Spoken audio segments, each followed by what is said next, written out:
What's up, everybody? Welcome back to another I'm Just Saying Podcast. This is episode number 49. And of course, like every week, you got the usual suspects. You got me, Reg, you got Kev, and you got Easy. And of course, y'all see who had to come back because the last episode was so dope. We had to bring it back. We got Miss Carter, Yachty at the bottom. What's going on? How y'all doing tonight? I'm in here. You in here. In here. I'm in here holding it down. And of course, like every week, we come on here. We're gonna give y'all different topics, give y'all our opinion on everything. And man, let's go right into it. We're gonna start off with all right. Let's start off with this one. We're gonna start off. Should a single father ask for child support? We're gonna start it off like that. Y'all coming with the shits early. Yeah. We're gonna start it early like that. That's how we gonna come with it. All right, we're gonna start with Kev on this one. How you feel about it? No, I feel like single fathers shouldn't ask for child support. For what? What you asking for child support for? Like, here's my. I'll tell you why. All right. The man's job is to provide no matter what, right? Mm-hmm. Like that's what he's supposed to do. He's supposed to provide. No matter what, right? The child support thing, the way I look at it, all right, if a man got custody of the kids, he shouldn't be looking for child support. He should be looking for like court-ordered child nurturing. Court-ordered child nurturing. Can you explain that? That's a new shit I never heard of. I need you to explain child nurturing. Well, I'm explaining. Boom. All right. Yeah. So, all right, check this out. Baby mama, you ain't got to pay me no child support. But you court ordered to bring this child to every doctor's appointment. You court ordered to make sure like the child. You court ordered to make sure like the child have everything that. I keep hearing the echo is fucking with me.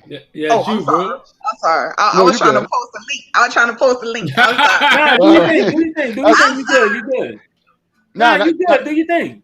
Do your thing. I would just turn the volume down because it's echoing back. I got it. I'm done now. All right, bet. Just turn the volume down, isn't it? Well, no, because it's making me. It's fucking me up. My bad. Nourishing. What he said? He need nourishing. You don't need nourishing. But like the woman should be court ordered to do that type of stuff. I feel like child support is a woman's request. I need him to run me some money because my funds ain't right. That's a female request. I just feel like that's feminine energy to be like child support. You feel me? Shouldn't no man need that? Like go out there and get out the mud. Wow. Okay. Let's go to you, Yachty. Let's get a different spin before we give our opinions. Let's go to our woman's POV on this podcast right now. How you feel about it? I agree in a sense. I never did the child support thing, even as a woman, because I just felt like it's a cop out to me. I always felt like if the government got to make you take care of your child, then it's not needed. So I do feel like it's more of a woman's thing, though. But on the flip side of that, if the woman needed because she need financial help, and now the dad has the kids, why it can't be that financial help? Right. Why should he? He a man. Get out the mud. Jeez. Get out the mud, partner. I get that. Like I said, I agree with that point. I just feel like if it's okay for a woman to do it because she needs financial help, then it should be okay for a man just as well have the kids and he needs financial help. You know how Having you kids, know taking care of kids is not easy. So let's just say he some kind of way got with 3 kids. He might be getting it out the mud, but he might not still. That may not still be him taking care of these kids to his full. So you I know the best believe solution? this. What? Run that food stamp card. That's help. Like run that food stamp card. You could give me all right. So run the Well, if stamp. he got Yeah, custody, he that's has to help. be able to get the food. Like this topic, I could speak on it I well agree. because I got my daughter. I'm Yeah. sticking with. I'm sticking with. He should get it out the mud, and if he absolutely necessarily can't take care of them kids to the best of his ability, then he should definitely go to child support. I feel you. How you feel about it, E? Man, you run that bread. Stop playing with a nigga, man. Like, why y'all playing, man? Like, look, at the end of the day, men or women are equal, right or wrong. Right? No, So No? men and women Not, are not not. even close. No, So Not even close. equality doesn't exist. huh? Not amongst gender. No. Equality doesn't exist. Not amongst gender. Nah. So I'm superior to you, Yachty. If we're talking about gender wise, yes, you should be because you're a man. No, I ain't asking what I should be. I ask you, am I? Do you view me as superior to you? Do you view me? Just because he's a man, is he superior? Yeah. No, not just because he's a man. No. But Not just because he's a man. It depends on what area we're viewing. If we're talking about human beings, then we all are human beings. But if we're talking about who's stronger and who's not physically, just like overall, about, in general, right? Everything, like not just like stronger. It's like I'm walking up the street and you walking up the street. You wouldn't look at me and say, "Oh, he's superior to me," right? You'll be like, "Oh, we both people, we equal, right?" No.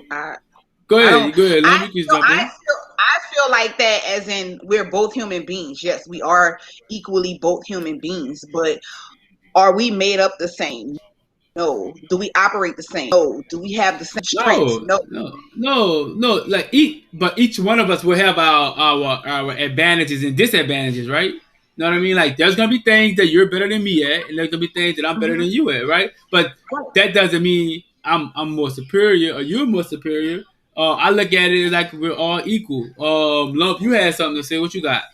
I feel like that we all 4 of us, right? Based off the conversation, the direction is going. Right. I'm under the impression that all 4 of us are understanding like gender roles, right? That they do exist, right? Yes.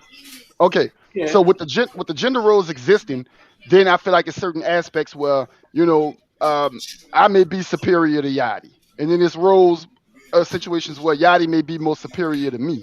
In specific roles, right? But I'm talking about the whole overall function of people, right? We're equal. No. It's supposed to be not equal. The treatment we have equal rights. We have equal rights. We have equal treatment. Again, when you're talking about superior, that to me it's a different view as in what we're currently talking about.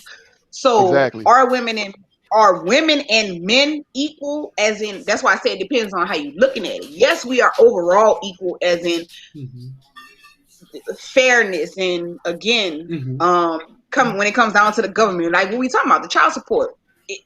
Are they both equal? Yes. They both have the opportunity to go and get the child support. There's not, it's not that women can do it and men can't. Right. So we're equal there. All that being said, get that man his money. Right, because at the end of the day, yeah, of course, there's gonna be things that I'm better than a woman. There's gonna be things that a woman's better than me. It just that's the way nature is, right? But at the end of the day, that if it takes two people to make a kid and one supporting that kid on its own, that's not fair. That's not how it's supposed to go. If it's a male or a female, no matter who it is, if they're not doing their role and you have to involve the government to get them to do their part, then you should do that. Like that's just the kid shouldn't suffer because the parents have a disagreement or the parents can't get their shit together. The kid shouldn't suffer. So if you're male or female, you should be you're entitled to that support because it's for the kid. The betterment of the kid is not for me personally. Like, yeah, I get it. The masculine, get it out the mud. Yeah, that's goofy shit, man. At the end of the day, like we all get money. Anybody can get money, bro. Like that ain't nothing. But if I want to take care of my kid to the best of my abilities, your coins need to come this way too, my nigga. Like that's just the way it goes. Like, cause I might want to take them to Disney World every fucking year. Your money help with that. I might want to take them to skiing in Aspen. Your money help with that, my nigga. Like, so at the end of the day, yeah, we gonna get it out the mud. Yeah, we gonna live good. But at the end of the day, your money gonna come in too. It's gonna help facilitate a lot of things we want to do. The kid might be into sports. Sports is expensive. On top of school, on top of regular living expenses. Right. I just know that. So miss me with that goofy shit. I don't hear that goofy shit. Miss me with that. I just know that if it's a situation where you got your kids, a man, if a man got his kids, 9 times out of 10, that female ain't got no money to give you in child support anyway. Because they're not just giving niggas their kids. Like, you know, you want them? All right, well, here you go, dad. Like, they're not doing that, bro. That ain't how that works. So I feel like to go in the courthouse and request something additional is just feminine energy. Like, accept the victory of you having your kids. It's not. We gotta get past that, bro. It's not feminine energy to need help for your kids, bro. That's not feminine. No, not need help. Nothing wrong with needing help. I feel like to go and demand child support, to go through the actual process of demanding. Isn't it her child as well? It's her child as well, right? Yeah, but it's feminine energy. So it's support for the child that y'all created, right? Yeah, that's what it's intended for. So how is that feminine energy though? To go up in there and demand that. Because hold on. Here's the thing. Here's the reason why you wouldn't. How you feel about asking another man for money? I don't like it. I don't be with it. Why not? What's the problem with asking another man for my raise? Let me hold $40. What's the problem with that? Yeah. In that case, I ain't tripping, but I try not to. It'll be my last result. No, keep the energy you got. I'm listening. You're not comfortable with Cash App. I got that 40 for you, dog. Nah, I don't need the 40. I mean, I don't need the 40. I don't need the 40. I'm good. But my point is this: us men, we have an issue with asking another man for money, right or wrong? Everybody agree? Yeah, at times, yeah. Well, anybody, anybody. I'm about to say, really, anybody. All right. So how you look going and say, "Hey, Judge, Your Honor, Your Majesty, can you make her run me some money for my kids?" It's her kid, nigga. That's different. No, it ain't different, bro. It ain't different. You just don't. Listen. This the same thing that be happening to dudes when they go to divorce court, right? They sit up there. The chick makes most of the money, and if dude asks for any kind of assistance, he's looked at as a bitch ass nigga.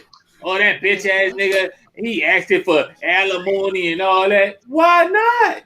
Why? If it was reversed, she would do the same thing. So I ran across something this morning that said Kelly Clarkson ordered to pay Brandon Blackstock almost $200,000 a month in spousal support and child support. Yep. Like run that man his bread. That's an exception to the rule. Why is that an exception to the rule? Why is that an exception? Because Kelly Clarkson got a net worth of like 90 million. What's your point? What's the point? Hold on, allow me to tell you. Did that because of her net worth? No. I don't think he did that because of her net worth, but I do think that he did that because it's a lifestyle that Kelly Clarkson and the other guy's child is probably accustomed to, and he doesn't meet the criteria to have that lifestyle be equal across the board. No, get it out the mud. Get it out the mud. No. Get it out the mud. My scenario. Why you gotta do the bitch ass voice? He rotated the neck too. You gotta watch it. He rotated the neck. I didn't rotate the neck. This was going on. Like, all right, I'm not talking about amongst like people with regular incomes. They like regular incomes. We're talking about a multi-millionaire and a guy that could be working at Sonic tomorrow. You feel me?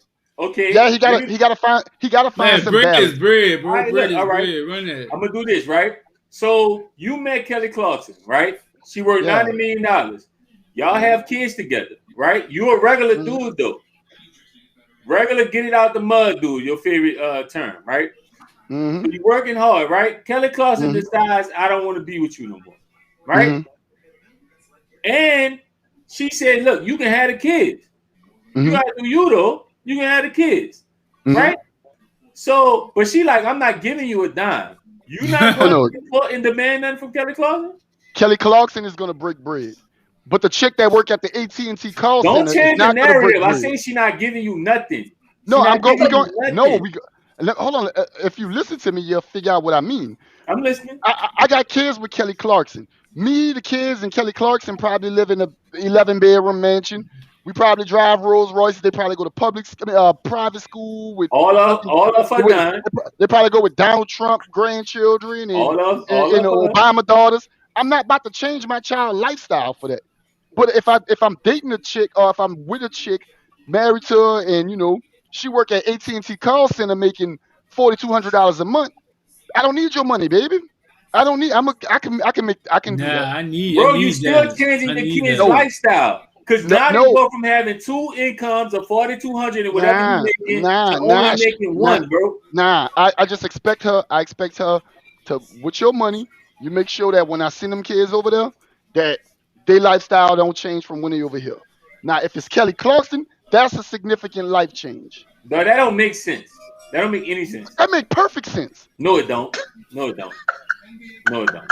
How don't make sense? I'm not wasting my energy. Either way, the lifestyle of the kids changes. If you taking care of the kids by yourself with only your income, then that kid no longer has a $4,200 a month income that you was just talking about. Nah, bro. The court order is gonna be a situation where the kids go between the mother and the father. If the father we're not talking about that instance. We're talking about the fact that he needs to get the court involved. If he needs to get the court involved, that's because he's not doing shit, bro. How is he going to get child support with no court order? Like how are you going to request child support without having custody of the kids? She gave him custody of the kids. So all right. So you think that if a man walked down there, like I'm just trying to picture this. I can't even picture a man like Tuesday. I'm fucking going down there. I can't do that. I'm going. Feminine as a mother. I'm fucking walk in that building and I'm me some child support. Get me. She gonna learn me.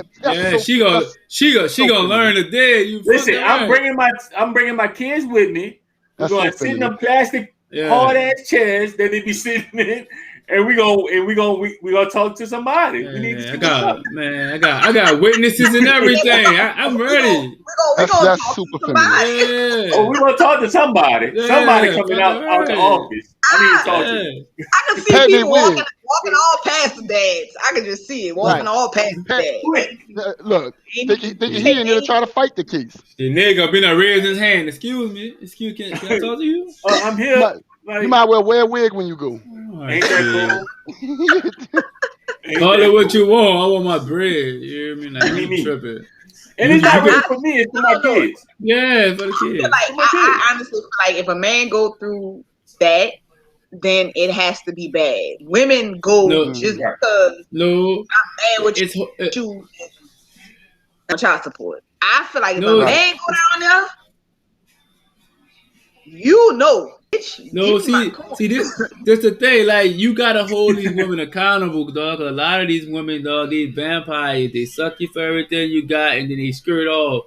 So you got to hold these little trifling vampires accountable. So if she want to go ahead and run the streets, just send me my bread, son. That's all. Like we ain't got to talk. Deposit that every month, and we good. Like I mean, we can structure it ourselves. We ain't got to go through. I don't even understand how like. But if you don't give me my bread, we going through the system. Like I don't even understand how like okay for anybody to feel like, oh, we made this baby, but I'm over here doing this. Right. You know what I mean? Like that's corny. Like so like like if you need your coattail pulled, then I'm gonna pull that bitch. Like come here, you tripping. That's the problem. That's the part that bothers me. Like all right, if I got the kids, I would expect you to do the whole child support process is lame to me, but that's a different conversation. Yeah. Like actually having to go down there and get somebody that force them to take care of their child is lame to me. Of course. So we all agree there, right? Yeah, all right. Now that we know that process is lame, I just couldn't picture myself going down there talking about, Your Honor, I need her to run that. I'd be like, look. It'll be like, man, look. It'll be a conversation with my kids. Look, let me tell you how to go. You just a real nigga, bro. That's all that is. Nah, let me tell you how to go. Look, I'm cool with that. I talk to my kids. Need my bread. I talk to my kids. Look, y'all with daddy now. I'm gonna do whatever I could. We about to be straight. I'm gonna make sure I do the best that we could do. And I'm gonna just talk to them and let them know where I'm at. Like when my kids, I sat down, I opened my account and I showed my kids what money come in and where the money go out and what it go out to. I did that with each one of my children. And I was like, so now you know what you can ask for and what you can't ask for, because this what I got and this what I'm gonna have and this is the cycle. This what we saving. This what we moving. This is how you manage your money. Right. And I ran it down to them so they know like. Okay, well, I'm not about to be asking for nothing outlandish. You feel me? I could never picture myself going down to no courthouse talking about, Your Honor, help me shake my baby mama down for some money. Like, man, no, indeed, I can't do it, bro. Maybe if you had a little more money, the children ain't got to worry about not asking for nothing. Because that's what they do, men. They go down there, but they get mad. They go down there and they shake that man down. You feel me? Or the nigga cuss me out Saturday. I'ma fix that bitch ass nigga. And then they go down to the child support office and then they try to stick him for some child support, knowing that man ain't no fucked up dad. That's what they do. I can't picture myself doing nothing, any type of thing related to anything that women do. On some, I just can't do it, bro. I can't feel you, son. I feel you, son. I'd rather pick up a second job, though. Nah, you got your gangster stripes. I ain't mad at that. You did, but at the end of the day, like, shorty got to run that bread. I don't give a fuck what you talking about. You tripping. Like. All right, let's do it. Let's do our final assessment like we do. So we're gonna start with Cav. So should a single father ask for child support? Yes or no? If he a bitch. Fucking Johnny, how you feel? Come back to me. All right, E, how you feel? Man, get that man his paper, man. You ratchet vampire thoughts. Get that man his bread, man. I'm with E. Hey, look, if it's good for the goose, it's good for the gander. I heard that. You know what I'm saying? Where you at with it, Yachty? Where you at with it, Yachty? If you a bitch.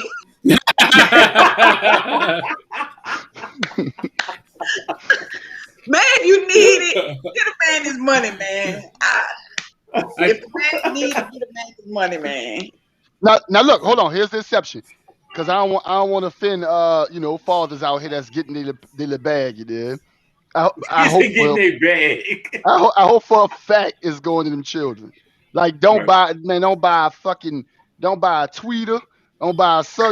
motherfucking thing with them churn money. You is a phony ass tweeter. Don't buy a fucking nothing with them churn money. Everything what the fuck is a tweeter? You know the little speaker that's in the corner for the house. Don't buy a fucking nigga. Don't buy a fucking Heineken. Don't buy nothing.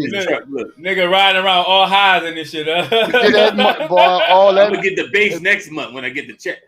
If you take your whole ass down there, ask for some fucking money, boy, you better spend every nickel on them babies. Straight up. We should start. I'm telling you, dog, if a nigga in there with a child support card and he buying something that ain't for kids, nigga need to be on his fucking ass. Leave Straight that up. man alone, man. He wanted them Jordans, man. He wanted them ones, man. Fuck it. It is Man, what them it ones is. better be for that child, boy. Man. Nah, I feel ya. So all right, we're gonna jump into a word from the sponsor, then we'll be right back at y'all with another topic.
Shouts out to Sovereignty Lifestyle, of course, one of the biggest contributors and sponsors of the podcast all day, every day. All right, man. So the next topic we're gonna dive into is social media just for entertainment? So we want to dive into that and ask that question. And of course, for somebody who's real popular on social media, we gotta start with Ms. Yachty. You know what I'm saying? And we're gonna start with you on this one and let you explain why, because you already said no, why social media is not just for entertainment. Man, people is getting married from social media. People is having kids from social media.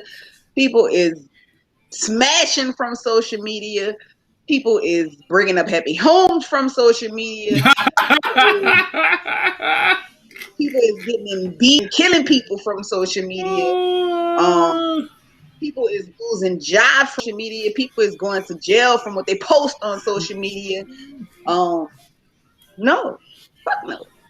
No, it's not for entertainment. Hell no. And the only people I hear ever say that is men that's doing too much on social media. All the time. You're liking chicks with their ass. That's not true. That's you're not true. sliding in DMs talking about this is just entertainment purposes. Well, nigga, why are you asking for the location to pull up? You're trying to go past the entertainment. He just want to talk. He might just want to talk. Nigga like good conversation. That's all. Nigga like good conversation. And you can't do that. You can't do that on social media. Nah, conversation a lot of times gotta be face to face. You can't read body language on social media. Come on, now you know better than that. Video call on social media. And I'm terrible with emojis. I can't really pick the right ones that make sense. You know what I'm saying? A lot of shit can get misconstrued through messages. You know what I mean? We gotta talk, man. Come on, man. Y'all women always thinking the worst about a nigga, dog. Like, look. So, go ahead. What you got? So, do y'all believe as men? Let me ask y'all that hard eyes and likes and do y'all believe there is no hidden messages in these things? No. Nah. He's scratching his head. He lying. He lying. Let me see what my homeboy up here who gonna keep it real. Nah. That shit don't mean nothing, man. Now listen, all right. Me really, I don't see nothing wrong with the likes, right? The likes ain't really nothing. Like that's what the button for. It's just like literally I like everybody. I show everybody love. So everybody get likes for me. It's just normal, right? Now when you go further, when you putting hard eyes and all that, that's a little different, right? That's when you're doing a little too much. But just liking the picture, I'm showing love. I'm showing everybody love. I'm showing love out here. Okay. So when you're liking your ex picture, is that showing love or not? You shouldn't even be following your ex. Okay, that's my thoughts. But when you're liking your ex picture, is that showing love or not? It depends if y'all still cool. You know what I mean? Like if y'all broke up but y'all still got a friendly relationship and like, oh, it's her and the kids, pop out. You know what I mean? Yeah, like, yeah, her new old man, pop up. Like I'm showing love. Now he won't say her an old man. Like you. Look, I ain't liking no nigga picture. I ain't gonna hold you. I ain't liking no nigga picture. That's my thing. People be liking to say, "Oh, I'm just showing love." Well, why the fuck you ain't like the punk picture that just passed? Why you ain't like his picture? Why the fuck you ain't like the picture with all hard legs? This dude in his pocket. Why the fuck? Like, hard legs. I heard that in a minute. Why are you being selective with your likes? Is that because something that was posted was of your interest?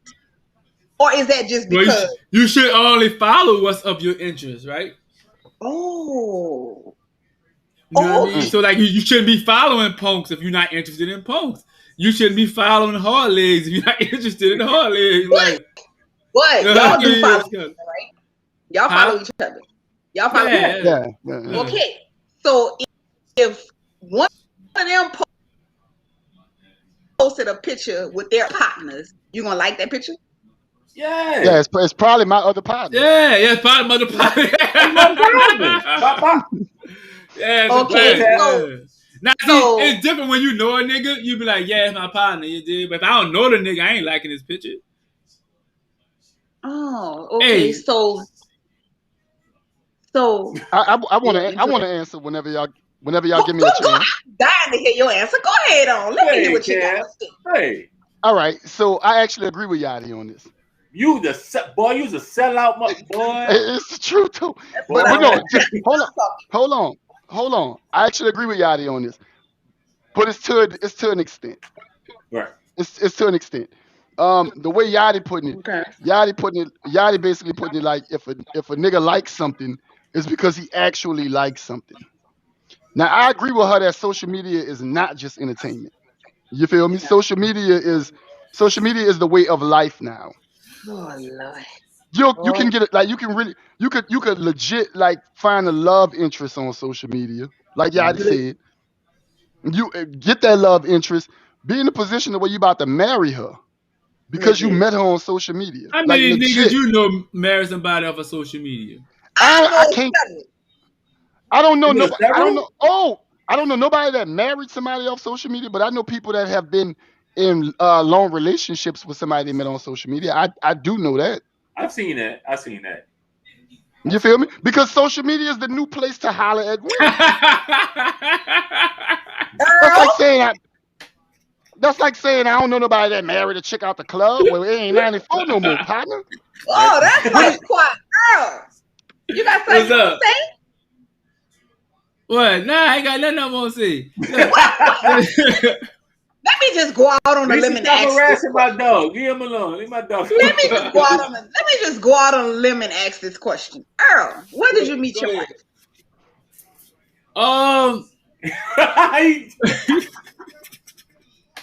Social media. Right. I was about to say I met my ex on social media. I met my last old lady on social media. See, listen, here's the thing. My lady too fucking messy, dog. I'm about to block her motherfucking ass, dog. How you block a nigga off this bitch, dog? Fuck out of here. But now, look, this is my thing. This is my thing. All jokes aside, though, like you gonna have one in a million, right? You dig that meet somebody on social media, but it's not like we didn't know each other prior to social media. You know what I mean? Like. It was like a reconnection, you want to say, right? But it's not like I say, oh, I like her pictures, let me jump in her DM. You do what I'm saying? Like that wasn't really the case. But at the end of the day, it's like if I see somebody on social media, right? I'm speaking as a single person right now. If I see somebody on social media, I'm not like, oh, I want to marry that person. You know what I'm saying? Like it just like for entertainment. Social media is entertainment. Like. You got social media has two purposes: entertainment and networking. That's it. If you're not doing those two, then like you're doing too much. Like you can be entertained for like 30 minutes, 45 minutes. Or you can network for like 30 minutes, 45 minutes. But if you on fucking social media all day long, my nigga, like you lost. Like you need to get your life together. Like for real, like you need to get your life together, like for real. So check this out. Social media is not just for entertainment. If anybody believe that, they misled. Social media is the ultimate networking tool. Of course. Like you learn on social media. You feel me? Like you could legit be educated from social media. Mm-hmm. Social media eliminates it basically eliminates like social atmospheres, right? Now, Cam said something where he was like, women control the climate on social media, and look, Cam, get him out of here! Cam, fuck the drink, partner. Fuck I'm the with drink, you. partner. Nigga, we going out. We blocking both of them, Yanni. Fuck that. We blocking both of them. Son. No. I owe that man 2 drinks and a game of pool. That boy be on it, GJ. That boy be on it. They control the fuck out the climate. Oh, they do. Hey, and let me explain why. Because a woman could open a social media app, any app, you pick one, Twitter, fucking Instagram, Snapchat, Facebook, any one of them, you pick one, and they got 1,000 niggas at their fingertips. 1,000 niggas at their fingertips, and you got 1,000 niggas out that 1,000 niggas. 970 of them niggas. 970 of them niggas gonna be suckers, cause they gonna tell that woman whatever. Hey, gorgeous. You know this motherfucker ugly. Stop telling fine women they gorgeous too. Quick plug. But she might be fine. Hey, gorgeous. Oh, hey, goddess. Hey, queen. Etc. Etc. Women control the climate. They can do whatever they want to do. I mean, but I agree with you saying, but that don't make a nigga a sucker for playing the game. Like, no, yes, they do. Yes, they do. No, it don't. You don't think so? You don't think it make him a sucker? Listen, at some point, we've all said whatever we needed to say to get whatever we wanted to accomplish. Why you gotta lie to accomplish what you want to accomplish? That's not necessarily lying. Tell that lady, Tell that lady your booty big, and I like it. Tell that lady the truth. He not gonna be successful like that, though. You know Say that. Say it's who. You gotta play the game. Every woman want to hear the truth. Women say the problem they have with men is that men lie. No, we both know women want to be finessed to a certain extent. No, women say the problem with men is they be lying. Like they get with a man that finessed them, spent all this time finessing them, and they find out he a piece of shit, and then they mad, talking about I should never believe this lying ass nigga. All right, so we got the woman's point of view right there, right? Yachty, if a dude come in your inbox, you single, right? Let's do this because I don't know. Only if she hold on before you ask that. If she find you attractive, she'll accept how you coming at her. Only if she find you attractive. But go ahead, Yachty, answer the question. So that's the answer. Bingo. So that's the answer. So if you find him attractive, he could be like, "Man, your booty big as a motherfucker. I want to smash." No, like, come on. Now he ain't gotta be big as a. Now he ain't gotta be disrespectful, but he could be like, you got a really nice booty. You feel me? You got a nice booty. I just want to touch it. You feel me? Picture if she like you, it's a go. If she find you attractive, she might give you the opportunity to touch it. But if she don't find you attractive, you're a thirsty ass creep. Book it. Book it. Put me down for 2. No, son. I'm lying, Yachty. Put me down for 2. No, I don't believe he's lying. Like I believe that if a woman is, like he said, if she's attracted to you in that way, she'll it's a joke, or she'll brush it off, or she'll entertain it. Versus somebody that she's not attracted to can say the same thing, and like you said, you a creep. Get the fuck. Why would you even say that? Why would you come at me like that? Blah blah blah blah blah. So I believe he's right. In a lot of cases, if she's attracted to you, if she likes you already, if she can see herself dealing with or whatever. Now, granted, like he said, you don't have to be disrespectful, because I don't care if I'm attracted to you or not. If you're disrespectful, then I'm a chick. But if it can be passed as a joke, if it can be looked at as, oh, he's just playing, but he's telling the truth, but he's playing, but he's telling the truth. Oh, he's serious, but it made me giggle. You good, bro? Right. That's how it goes. Nah, I don't know. What's up, Greg? I see you down there. Nah, what you mean you don't know? The woman just told you. You did. She just told you, bro. Nope. Not going for it. So you feel like you feel like me. Now, Reg, think about us when we was in high school, right? Right. Think about the wild stuff that we actually told people. Right. You feel me? That they would laugh about because they really took it as a joke. But think about it, somebody that they didn't like, that had a temper or was angry, told him the same shit we told him. Then they got dove on. Oh, you feel me? It always used to be funny because it'd be like, because it came from us. That's why it was funny. Say it, but then that other person be like, "Boy, I don't fuck with you like that, boy. I don't fuck with you like that." Well, women the same way, bro. Women the same way. You could tell a woman just about anything as long as it's not, tap dancing along the line of respect. You could pretty much tell her anything. If she attracted to you, you're gonna get a positive response. That's a true statement, Cam. If she grins, she is. That's true. Women do that too. How he knew. Women do it too. Women tell me. I thought we were blocking people on this bit. No, don't block. Don't block my dog. I told you, don't block my dog. Look at everybody get one. If that's her one, I can't get in that with that. You hear me? Like, everybody get one. You just won't block yours. Yeah, I get mine. You want to get the free range to do him, huh? Look, you willing to sacrifice that man to get you, huh? Ain't that cool? That's casualties in war, dog. It is what it is. I can't really I feel like man, for me though. No, you go ahead, Yadi. No, I was just about to say, I feel like women, we know men do, because men is in DMs all day long.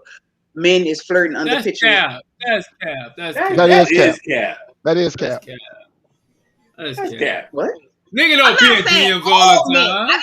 Single I men. didn't say all men. Single men. No, we're not even gonna say single men, because I don't have a percentage on it. Put a percentage on it. My DM. But I'm gonna say that a lot of men, not all men, 30%, but a lot of men is in DMs all day long, in comments all day long, whether they single, got somebody, whatever, I don't know. Nowadays, women are doing the same thing, right? So men are naturally flirtatious. Exactly. We're trying to get men to understand that women are doing the same thing, just in a different form, right? Right. A woman may not slide in your DM, but she'll slide in your comments with hard eyes. That a woman is going to put herself in position for you to see her, so you can do the flirting, so you can holler at her, so she can feel like you like her just as she like you.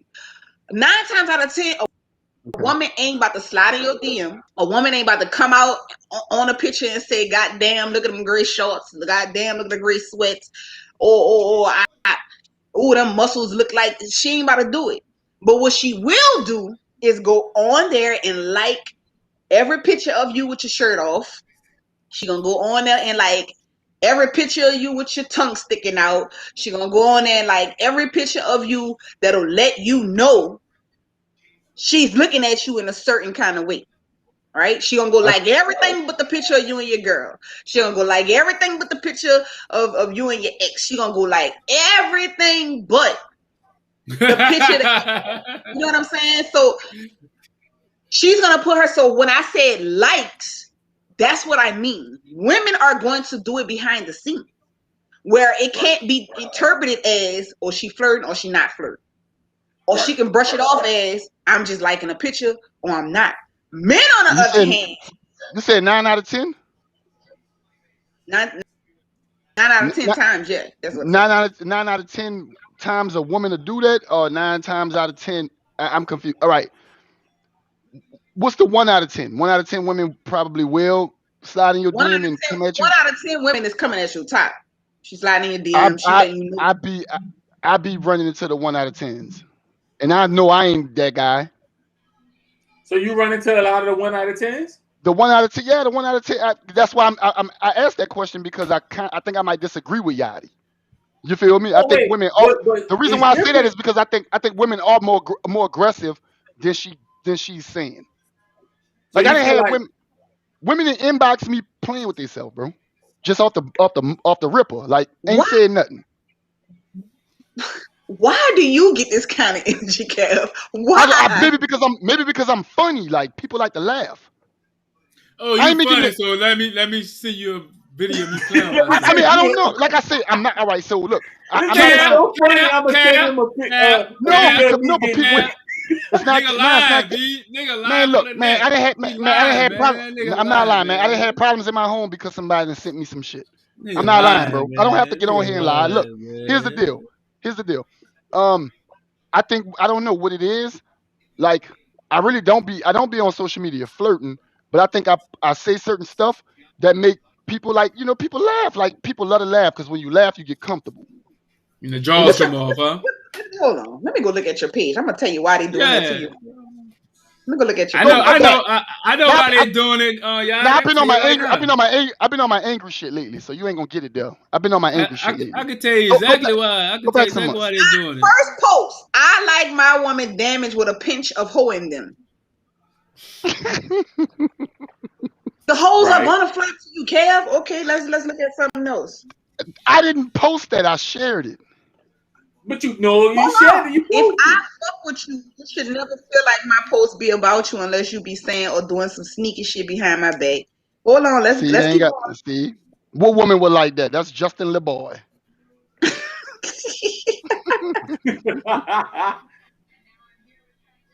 You got a picture. Nigga, say I'm funny, so they send me videos of they playing with themselves. But no, it really be my Facebook. This man love. It really be my Facebook. Like I'm not lying to you, bro. I'll tell you no lie. I don't know what it is. I don't be asking for that. I definitely don't be asking for that. But like I didn't woke up. Who will go in there and say, "Hey, anybody, send me a video of you playing with yourself"? I don't never do no shit. I agree that. I like what Damon said right there. Damon said if they slide in your DMs, it's because you sent that energy and put that image out for that 1 out of 10 type of woman. But no, because everybody on my social media everybody know he was in a relationship. They know who I was in a relationship with. And it wasn't like that. But like I don't know, maybe it was the energy I was giving to the relationship. Maybe you just give off slut vibes. And just going there and be like, I mean, I'm a Scorpio. I'm a Scorpio, bro. Yeah. Nah, that's cool. You could be a slut. Like I ain't tripping. I don't behave. I'm not a slut though. I'm a good guy. I'm not a slut. I'm a good guy. You said it like you lying. You just said I'm a Scorpio. Like you were just embracing your sluttiness. I'm a Scorpio. I'm a slut. No, I'm saying I'm not really a slut. I'm kind of partially a slut. Not all the way 100. I don't be on social media flirting. That's something I don't do. I don't be on social media flirting. It can't be like, oh, he be flirting with us.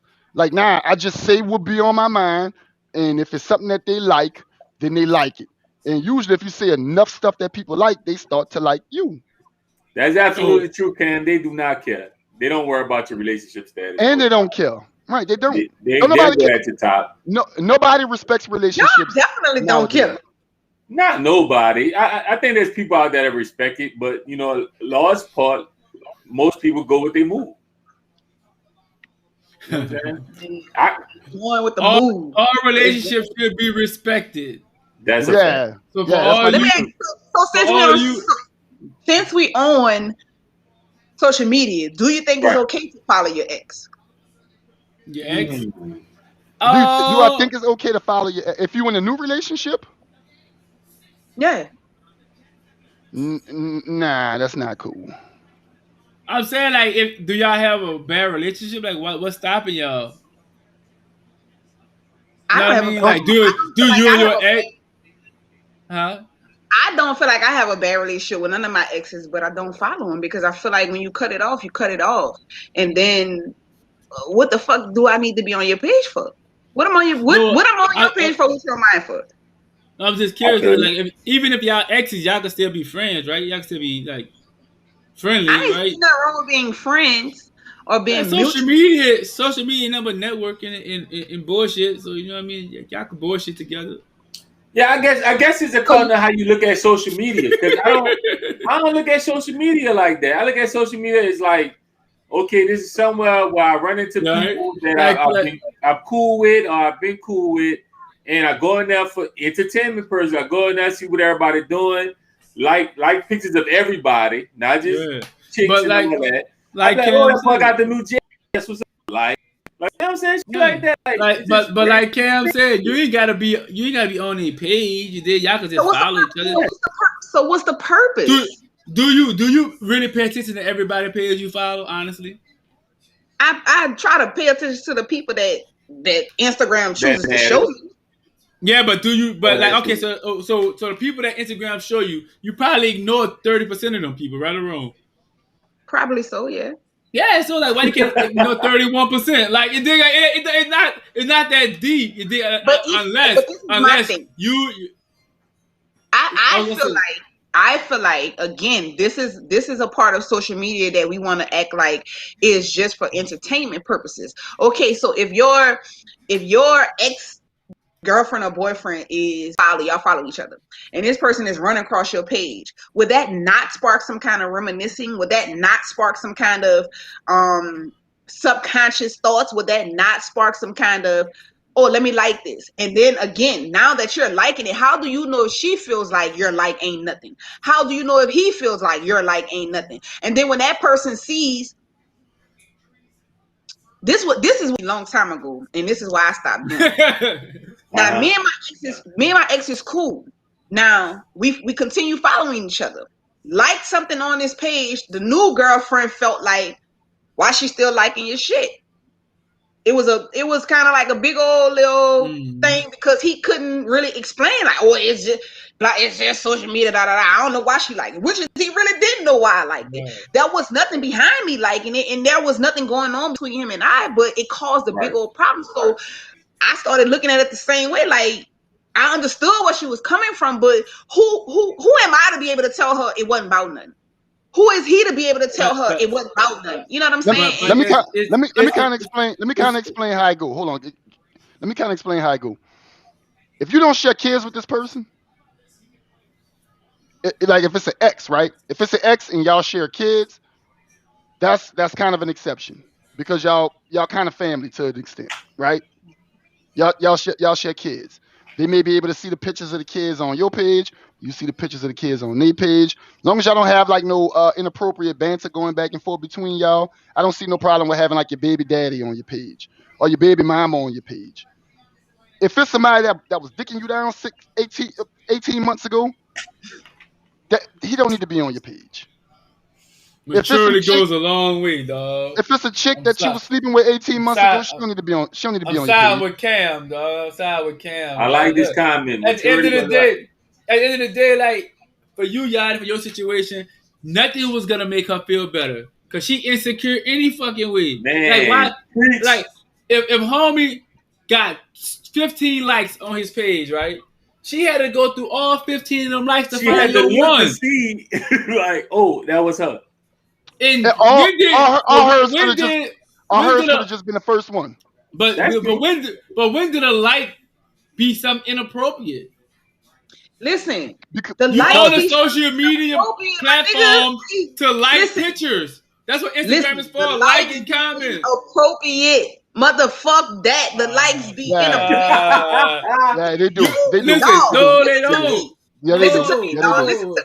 If this girl got 100 pictures, 10 out of the 100 is her cleavage out, her ass out. She doing a little back shot. She promoting. Her legs wide open, and you don't like nothing but the 10 pictures. Come on, man. So, why you searching the 10 pictures to see which ones he like? That's your insecurity. Listen, I've searched. Fuck that. I've searched because I know it has been done to me. It has been done to me. Right. It has been done to me. So I know that there are messages. I have done it. There's been times where a nigga I was talking to or was fucking with, and me and him ain't talking no more or whatever, and you post a picture with your new girl. I'm going like that, bitch. Nigga, I see you and you. I see y'all. I see y'all. So right. I'm saying that to say it has been done to me. If a female, listen to me, and I don't know if this happened to y'all, but let me tell you. If a female that you used to talk to or used to date or used to smash or used to whatever, your little yay, come and like you and your girl picture, that's letting you know I see you, my nigga. Or you ain't tell me about her, or it's either you ain't tell me about her, it's either or you happy, or you happy, or you doing what you ain't do with me. It's a message behind the fucking like. I thought that was just like support. Like I see you. I thought it was like I see what y'all doing. I'm happy for y'all. Click okay. I thought it was. Guess what? Like he said, he says maturity go a long fucking way.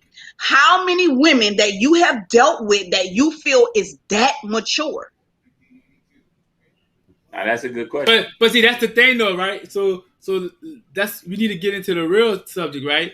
How can we get women mature enough to handle adult situations correctly? Because at the end of the day, like if a nigga like a picture, it's social media. That's what it's for. It's not like he in that bitch like in her DM, like, no, what's up, what's good. You know what I mean? A like is a like. Who knows that? Until you see each other. Don't overdo it. Who knows that?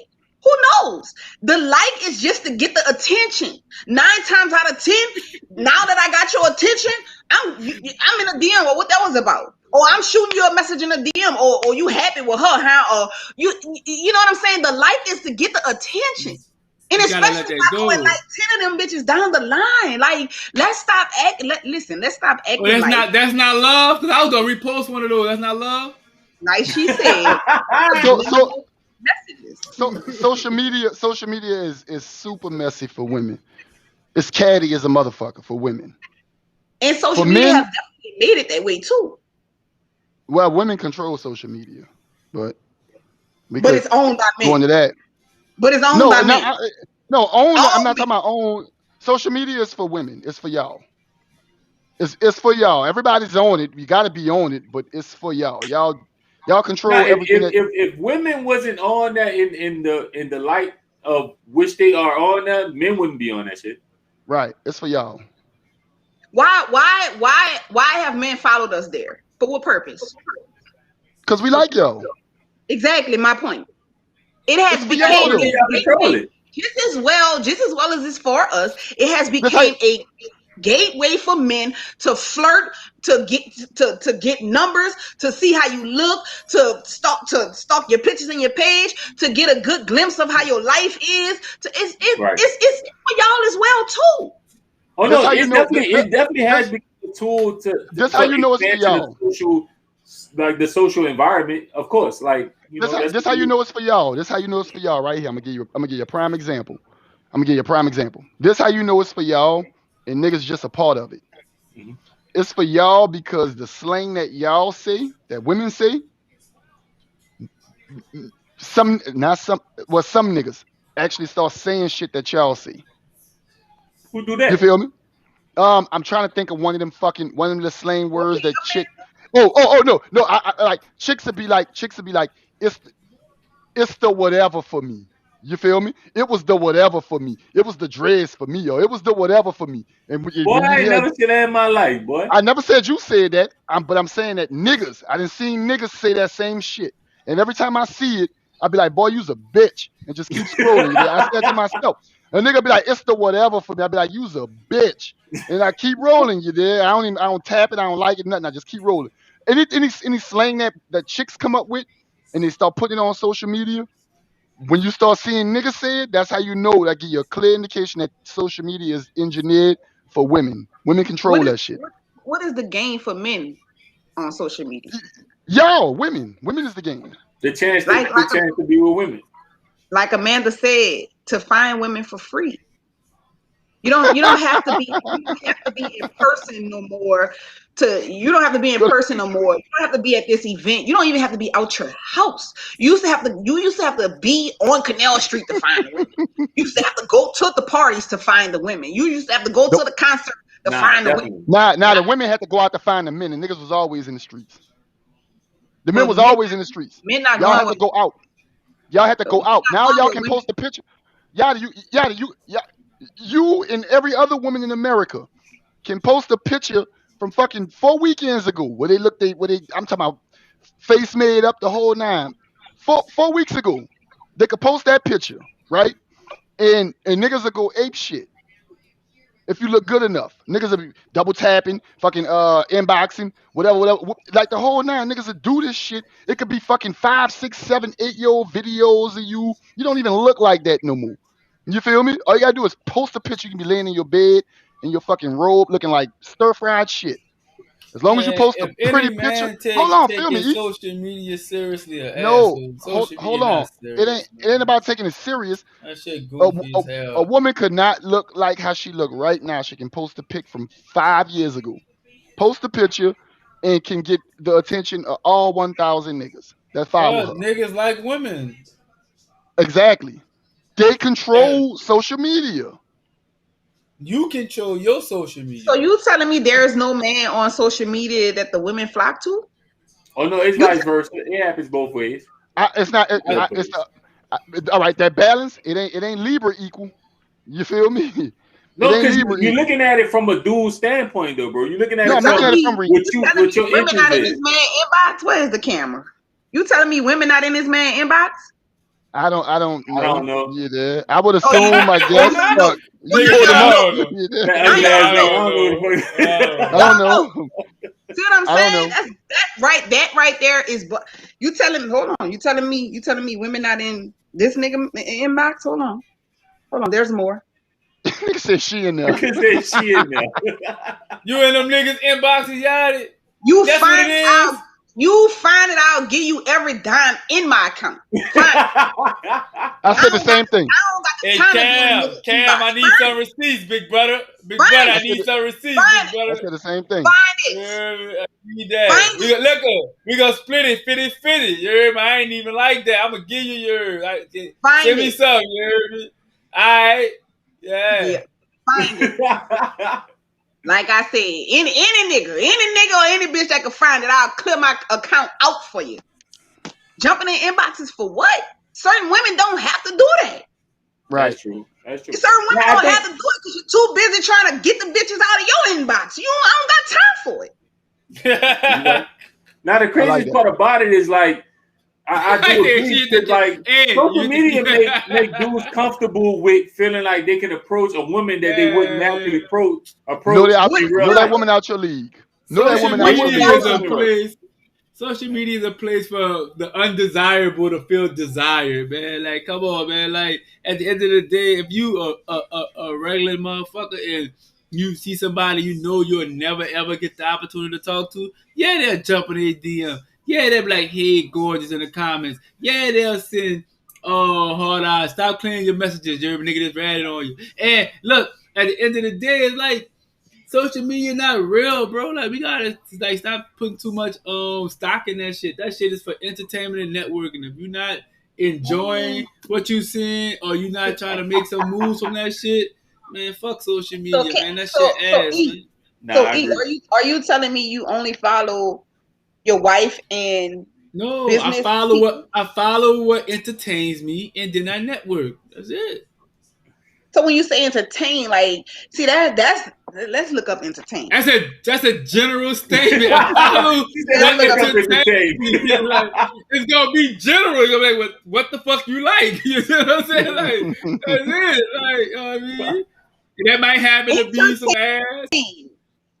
Provide one with amusement or enjoyment. Eden fell for it. Right. No, like I'm saying, like ain't nothing to hide, bro. It's social media. Right. So if I follow some strippers, I follow some strippers. If I follow ESPN, I follow ESPN. Like the fuck? What's the difference? What's the difference between me following Floyd Mayweather and me following fucking Lil Galore, what the fucking name is? It's the same difference. Entertainment. I'm being entertained by two different people. It's entertainment. Like I'm not on this bitch like, oh, son, you saw this? Let me DM her. Like I give a fuck. I don't do no likes. I just scroll, and then when I want to network and I want to sell some shit, I go online, I network and I sell some shit. Like, but at the end of the day, I don't give two fucks about social media. I could do without social media because I got a real life. I don't give a fuck. So social media making it to where you can't do without social media, but go ahead. Not really. Go off though, you did. You said you and your wife knew each other from school, right? Yeah. Had it not been for social media, do you think that y'all would have reconnected? Possibly.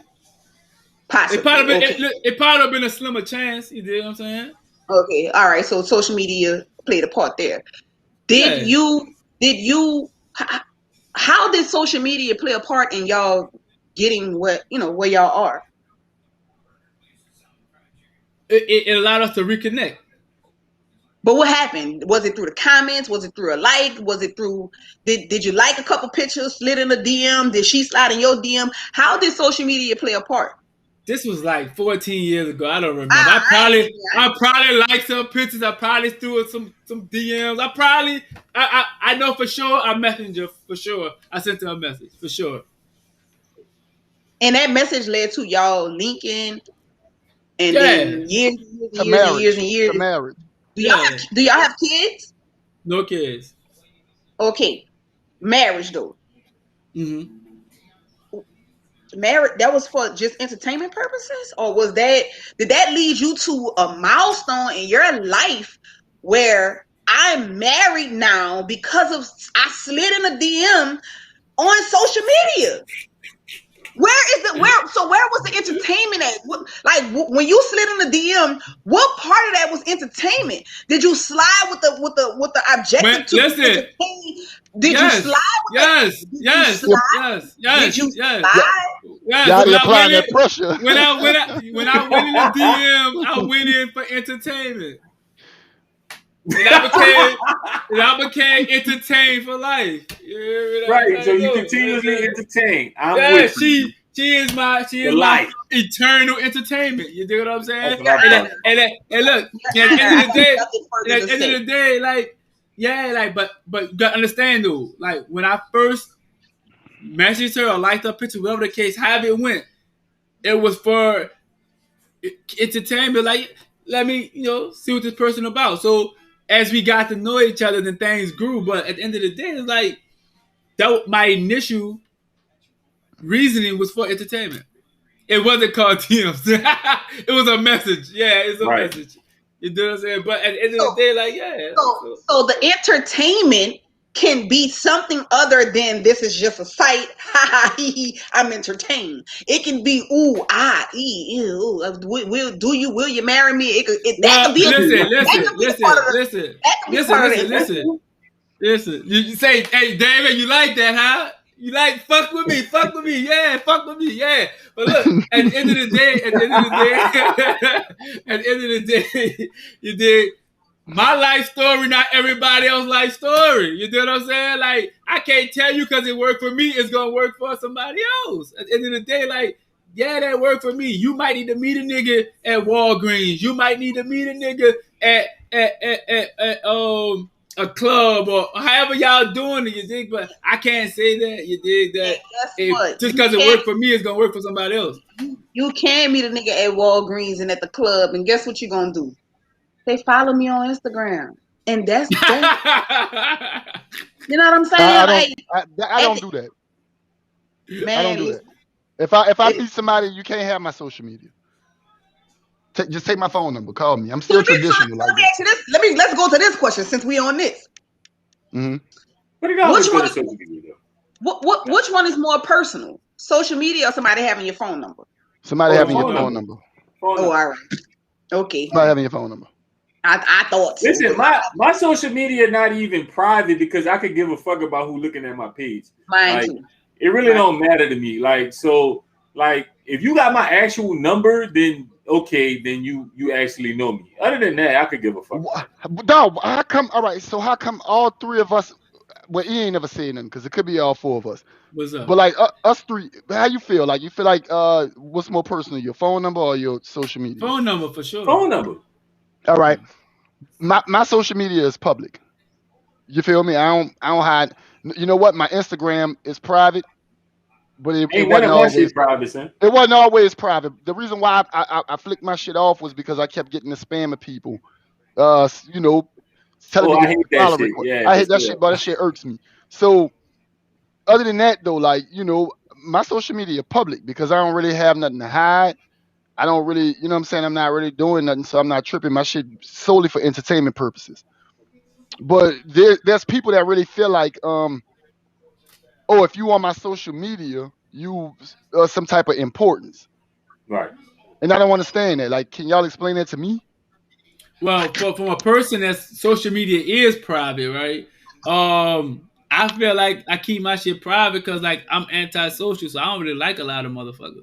So like I really don't. So like I don't really want. I know you ain't lying. That's why I'm laughing. You know what I mean? So like it's like I want to decide if I'm fucking with you or not. You know what I'm saying? Like I might not be fucking with you. You dig? If you like, man, I don't want that motherfucker on my page. Yeah, like if you send me a follow request and that bitch just sitting there, that means I'm not fucking with you. You know what I'm saying? Like that just it, huh? Yeah, that's just it. Like I like to keep my numbers around 300, 350. You dig? Like I don't really need all that extra shit. You dig? I mean, like so you know. Is there right? Lisa, I cash app you, Lisa, not to give my number out. Why you playing games? Red, still with blocking people, Red. What are you doing? You ain't. I'm not blocking nobody. Nah, though, man. Like, all right. So let's get the final thing on this. So we're gonna ask the question: is social media just for entertainment? We're gonna start with you, Yachty. Is social media just for entertainment? Fuck no. No. E, how you feel about it? I think social media play dual roles, man. It's networking and entertainment. Like, you know, this is just something for people that, you know, may be a little lost out there. Social media is not where you live your life, my nigga. Oh, go outside. They got a whole world out there. It's sunny sometimes it rain. You might even get an overcast. You dig? Like, go check that shit out. It's out there. It's real. Nah, I feel you. Kev? Nah, it's not just entertainment, bro. I agree with Yachty and E. I think we all saying the same thing. Our sentiments may be different in regards to, but we all saying the same thing. It's not just entertainment, bro. It could be for whatever you need it to be for. Right. I found out what Russell Westbrook got traded on social media. You did. That's a fact. Entertainment. I mean, informational. That's true. Informational. If you're an enthusiast like myself for the sport of the National Basketball Association, it was informational. You could call it entertainment. Right. Now, but for me, I think it's based on the person. You know, like for me, it's just purely entertainment. I don't really read too much into nothing social media wise. But for the average person, it could be more than just entertainment and be more of an extension to their everyday life. Like people put that much effort into social media, so I look at it. It could be either one. I think it's based on the person. I learned about the stock market. I learned about the stock market on social media. Informational. That's a fact. I learned about like cryptocurrency and all that on that Russia. On social media. All right. Yeah. So it's beyond entertainment, right? Oh no, yeah, it definitely can. It made me laugh. It made me a couple $. Yeah, it's based on the person though. I mean, we know what the definition of entertainment is now, so all right. So you cleared that up. You know what I'm saying? All right, so we're gonna jump into a word from the sponsor and be right back with another topic for y'all.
You shout out the We Paint That, another added sponsor of the podcast, man.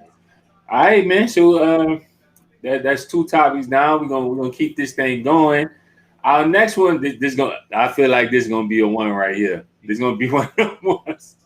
All right, let's get into it, man. How many kids is too many kids when you're pursuing somebody? What is that number that you go, that's too many goddamn kids. I can't do it. So let's jump into it. We're gonna start with E on this one. E, how many kids is too many kids, bro? Any. Jesus Christ. I don't want none of your problems, my nigga. I don't want none of your problems. Nah, I'm good. I'm straight on that. You hear me? I don't want none of that. You did? I don't want none of that. I'm good. The little man don't listen. You hear me?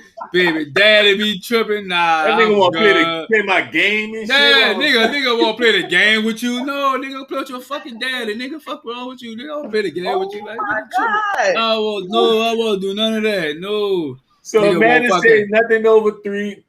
No. Damon says 0. 0. Yeah, facts. None of that. No, we ain't going to the park, my nigga. I ain't teaching you how to dribble, my nigga. None of that. Oh, that's not no. Chelsea says 2. No. She said 2. And I'm drinking your juices. Nigga got me fucked up. Nigga tripping, man. Hey, Bree said 5. Damn. 5? Jesus Christ. All right. All right, Kat, how you feel about it? Shit. Shit. I don't know. It really be for me personally, it'd be like how many baby daddies? That be what I'd be worried about. So if it's like 5 kids with one baby dad, you good. 5's too many. Five's too many. 5's too many. 3? One baby daddy? 3 kids, 1 baby daddy. I can rock with that. How old are the kids? Shit, I don't know. 3, 10, this type of shit don't matter. 10, 7, and 3. 10, 7, and 3. I probably could swing that. Okay. I probably could swing that. Let me. Here's why. Let me kind of elaborate on my point. If you got all right, let's say it's 3 kids, right? Let's say it's 3 kids, but it's 3 baby daddies. I'm not fucking with that. And the reason why I'm not a lot. 3 kids not a lot. I have 3 kids. That's not a lot. I got 3 daughters. 3 kids from. If I know I'm walking in the door with 3. But but you love them unconditionally. I do, but I love kids. Period. You feel me? So like, I don't have a problem with like a woman with kids. I'm cool with that. I feel like women with kids need to be with men with kids. Yeah, y'all do need to stick together. Yeah, I feel like you definitely fucking do. Yeah, I feel like if you don't have no kids, I can't. Yeah. What I can't do is be with a woman that don't have kids. Yeah, I can't. You ain't got no kids. Every chick I know got kids. I'm gonna send your way. Yeah. They need all chicks with kids need to be took off the streets and gave to a nigga with kids. I can't fuck with no chick that don't have snatch kids. Snatch them off the streets. I can't. If you ain't got no kids, I ain't interested. I'm glad that they got niggas like that, like you out there. You hear me? Like real rap. Like I need to stick together for real. How you feeling about it, y'all? No, I mean, go ahead, finish that. But like I say, like the amount of baby daddies is more important to me. You got 3 kids, 3 baby daddies, but you ain't stable. You feel me? Like you ain't. You all over the place. Like anybody could get you Maybe pregnant. She didn't start it off young. Okay, but you had like 3. This is 3 different decisions. Yeah, but like, okay, let's say she's 30, right? And she's got 3 kids. Why you not with none of them? 30. Why you not with none of them? Why you not with none of them? Well, you know, it didn't work out. It's New Orleans. Fuck, 2 might be in jail and 1 might be dead. Fuck, all right, go. Fuck, so nigga, you next, nigga. Fuck. You next up, nigga. Let's go. Dog, it's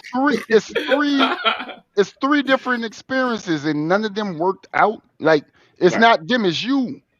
It's you. Not necessarily though. Not necessarily. It may not. It could have been. Look, it could be just her dumb luck that she ran out on 3 creeps. At the end of the day, though, you a creep attractor. I don't want that anyway. Like I gotta look at you when it comes down to that. I can deal with two baby daddies if like you had a kid really young. What if you got You feel 4 me? kids, 2 baby daddies? You cool with that? How old are the kids?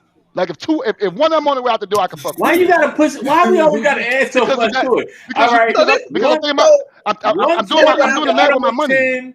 I'm doing the math with my money. All right, 20, 10, 11, and 5. I'm fucking with that. The 20-year-old should be gone or on the way out. So I can fuck with that. The 20-year-old about to be gone anyway. Cool. Perfect. So, Kev, what's how up? many baby mamas you have? I got one baby mama. Okay, why you not with her? We divorced. You the problem. We divorced. So do you think it's fair for another man to come along and say you got 3 kids by a nigga that you was married to that you divorced from? You the problem? No, but I didn't describe that scenario either. Right. I described the scenario. I described the scenario where a woman got a kid with Johnny, Paul, and Mike. Mm-hmm. Why Paul didn't wife you? Why Mike didn't wife you? Or why Johnny didn't wife you? Kevin not gonna do it. Come on, Kevin, don't be like that. Wife or Kevin? Kevin ain't cleaning up Johnny, Paul, and Mike mess. Kevin to clean up Sean mess. Sean didn't wife you, no problem, baby. He don't know what he lost. Come on, put you where the deodorant go. But Johnny, Paul, and Mike said no. Nah, Kevin saying no too, cause something's fishy about this. Hey, this not a mystery. I got a Scooby Doo. This shit is simple. Like, black and white, huh? Yeah, this shit is simple. So you saying that when you meet women with children, you literally ask them how old they are? Do you literally ask these things before you pursue? That kind of come in conversation anyway. Oh, I got a 3-piece. Oh, how old it is? Oh, 17, 4, and 9. Oh, all right, bet. I got a 12, 14, and 8. Like, that's normally how it go. And I'd be like, oh, all right, well, you was married? Nah, I wasn't married. Oh, all right, well, that's when the conversation happened.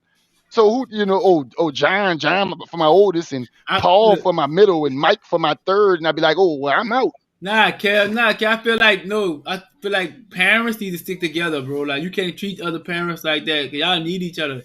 Nah. Like I said, y'all get them income, them child income earn credits or whatever the fuck that shit called. Y'all get that, share that shit, man. Well, I don't need that money. I don't need that money. Like, listen, us folk with no kids don't want y'all roaming the streets. Like, we need y'all to go inside, take y'all children having ass inside and be with other like folk. With your kids, and go be with other like folk. Like, you know what I mean? So, Kev, you think if you didn't have 3 would be your number? 3 wouldn't be your number? I could have had 5. I think probably 3 will be my number. I'm just doing the math on my finances.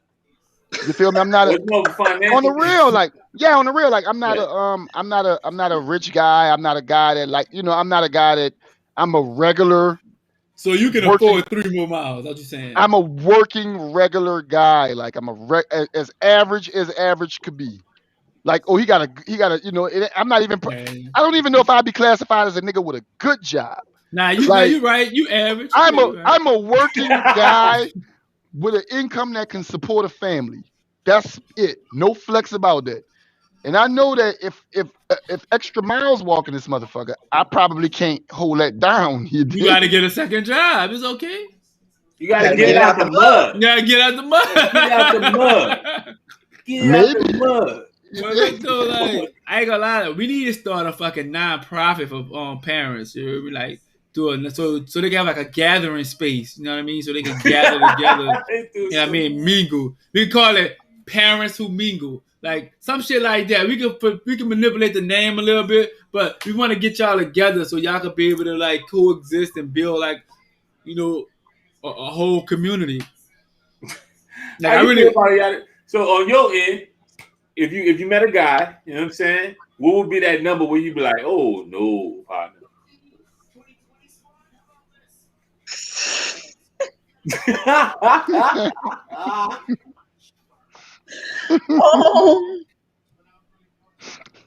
I took the breath out you, huh? Like actively in their life. No, they live with him. Yeah, you gotta be stepmama. Yeah. You coming in there fresh. And you know they bad. You know they bad. You already know. I gotta say, probably like 8. 8? She capping. She capping. Ain't no fucking way. If a nigga walk around this bitch with a baseball team, ain't no way she gonna fuck around. Be like, yeah, I made grits for all them niggas. Like, nah, fuck out of here. No. Yeah, big ass pot of grits. Grits, bacon, and eggs for every fucking body. Yeah, fuck out of here. No way, man. Man, blisters in 2 weeks cooking Can for you all imagine them niggas ready for school? Yeah, you need a 15 passenger van. Oh man! All right, so Kevin, Damon asked the question: what if she got 3 kids but no job, and you love her? How did I fall in love with somebody with 3 kids and no job? Hey, love is love, bro. Love is love. Hey, no, love is an action that. Look, I tell you what. I got to be even remotely interested in someone with 3 kids and no job to fall in love. I'm not judging. You could be in between jobs, but no job. You can't control who you fall in love with, son. What you mean? I got to give you my energy to fall in love with you. The universe put y'all together, bro. You can't fight the universe, bro. I feel like being asked that question is one thing, but actually being interested in somebody, or love is blind. And then this person says, "Oh, I have 5 kids, or I have 10 kids." At the end of the day, if I'm interested in you like that, now I just gotta adjust. I'm not gonna. I don't feel like I'm gonna be that interested in somebody, and then they say, "Oh, I got 10 kids," and then I'm like, "Oh no, I can't fuck with you." Adjustments need to be made if this is what I want to do. If I'm feeling you like that, so I wouldn't necessarily put a number on it, but outright speaking, like. Again, and this is somebody else's kids who actually wants to just, oh yeah, I want to meet somebody with 12 kids and none of them ain't mine. Like that's my goal. That's goals right there. Like who actually set them kind of goals? But like you said, love is blind. When you run across somebody and y'all vibe, y'all connect because the universe said. Yeah, the universe says, son, we gotta do that. And then you find out that person has this many kids. To me, is not necessarily a deal breaker. I have never experienced that. I've never experienced that because 9 times out of 10, most times when men have that many kids, he's a player. He got multiple mamas, Love is absolutely blind. Love is blind, but at the same time, you gotta have boundaries for yourself. You feel me? And if you go into situations with boundaries for yourself, like. I'm not gonna because you want to say love is blind, hell, then you'll fall in love with a fucking junkie. You feel me? Love is blind, right? Chance. Love is blind, exactly. So that's why you gotta set boundaries for yourself. That's where the boundaries come in. Like I'll never fall in love with somebody that's a junkie. You know why? Because I'm not interested in somebody that's a drug user. I'll never fall in love with a woman with 12 kids because I'm not interested in a woman that's got 12 kids. I don't care how good you look. I'll hit, but I'm never gonna be committed to you with 12 kids. This nigga Cam on the roll tonight, dog. This nigga on the roll. So Chelsea says, so what if you met someone with 4 kids and you love her? Is she required to give you one of your own, or is no because 4 is too many? I'm a struggle with being in love. I'm a struggle with being in love with a woman with 4 kids. That's look at Chelsea. If she got 4 kids, she don't need none of mine, big dog. Like she good with that. Now what she could do is join this motherfucking parent mingling nonprofit I got. But she could be a nigga like her. You know what I'm saying? That nigga throw that parent mingling out there. Yeah, I'm trying to get some bread off this shit. You hear me? Yeah, fucking right. My love don't have condition. My love don't have conditions. See, I think I'm getting taken out of context. My love don't have conditions. Right, if I love you, I'll do whatever for you. You feel me? The problem is this: I don't think I would be able to get to the point to where I love you if you don't. So like Chelsea said, what about 3? So you said 3 is your limit. So if you meet 3 somebody might with, be. No, but she's saying like, do you want to have a baby with her? Which will make her have 4. All right. So like 4 might be able to work, but like how old are the kids? Is the oldest like if you got? I'm fucking with that. Yeah. At the end of the day, you a parent for life, right? My parent is a parent for life. I'm almost 40. My mother is a parent for life. You feel me? That's so true. Your kid might be 22 years old. You might have 4 kids, but you might have a 22-year-old, a 19-year-old, and then you might have a 7 and a 4-year-old. I got to provide for the 7 and the 4-year-old. Technically, you got 2 kids. You see what I'm saying? But you a parent of 4. So the ages matter. To answer your question, it depends on the ages of the kids. I just gave you a scenario where I could entertain a woman with 4 kids, and we wouldn't have no issues. But if you got a 3-year-old, a 2-year-old, a 5-year-old, and a 1-year-old, I'm not fucking with you. Under no circumstances. It will never be a situation where I'm fucking with you to where I could fall in love with you, to where my love be conditional. So you wouldn't allow yourself to even get that step up because of the condition? No, yeah, because I'm walking into this shit with my hands tied. Yeah, I ain't gonna lie, that's a fucked up situation. Yeah, no, I'm not even about to love you. I'll like you. I'm not about to love you. Like one is tough. Like one is tough. It is. I dated a chick that had a kid, so that shit was like mind blowing, bro. I was like, man, this shit, wow, boy, I can't do this shit for too much longer. Nah, I think I can do one or two.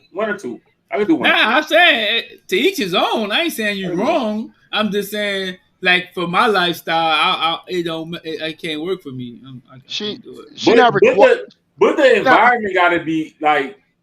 The environment got to be well. Like, she got to be an actual mother. Like, I'm not coming in to step in and be like the savior of the situation. Like, if she's like, I'm just there, like we dating, I just happen, and then I engage with the kids and shit. And go that way.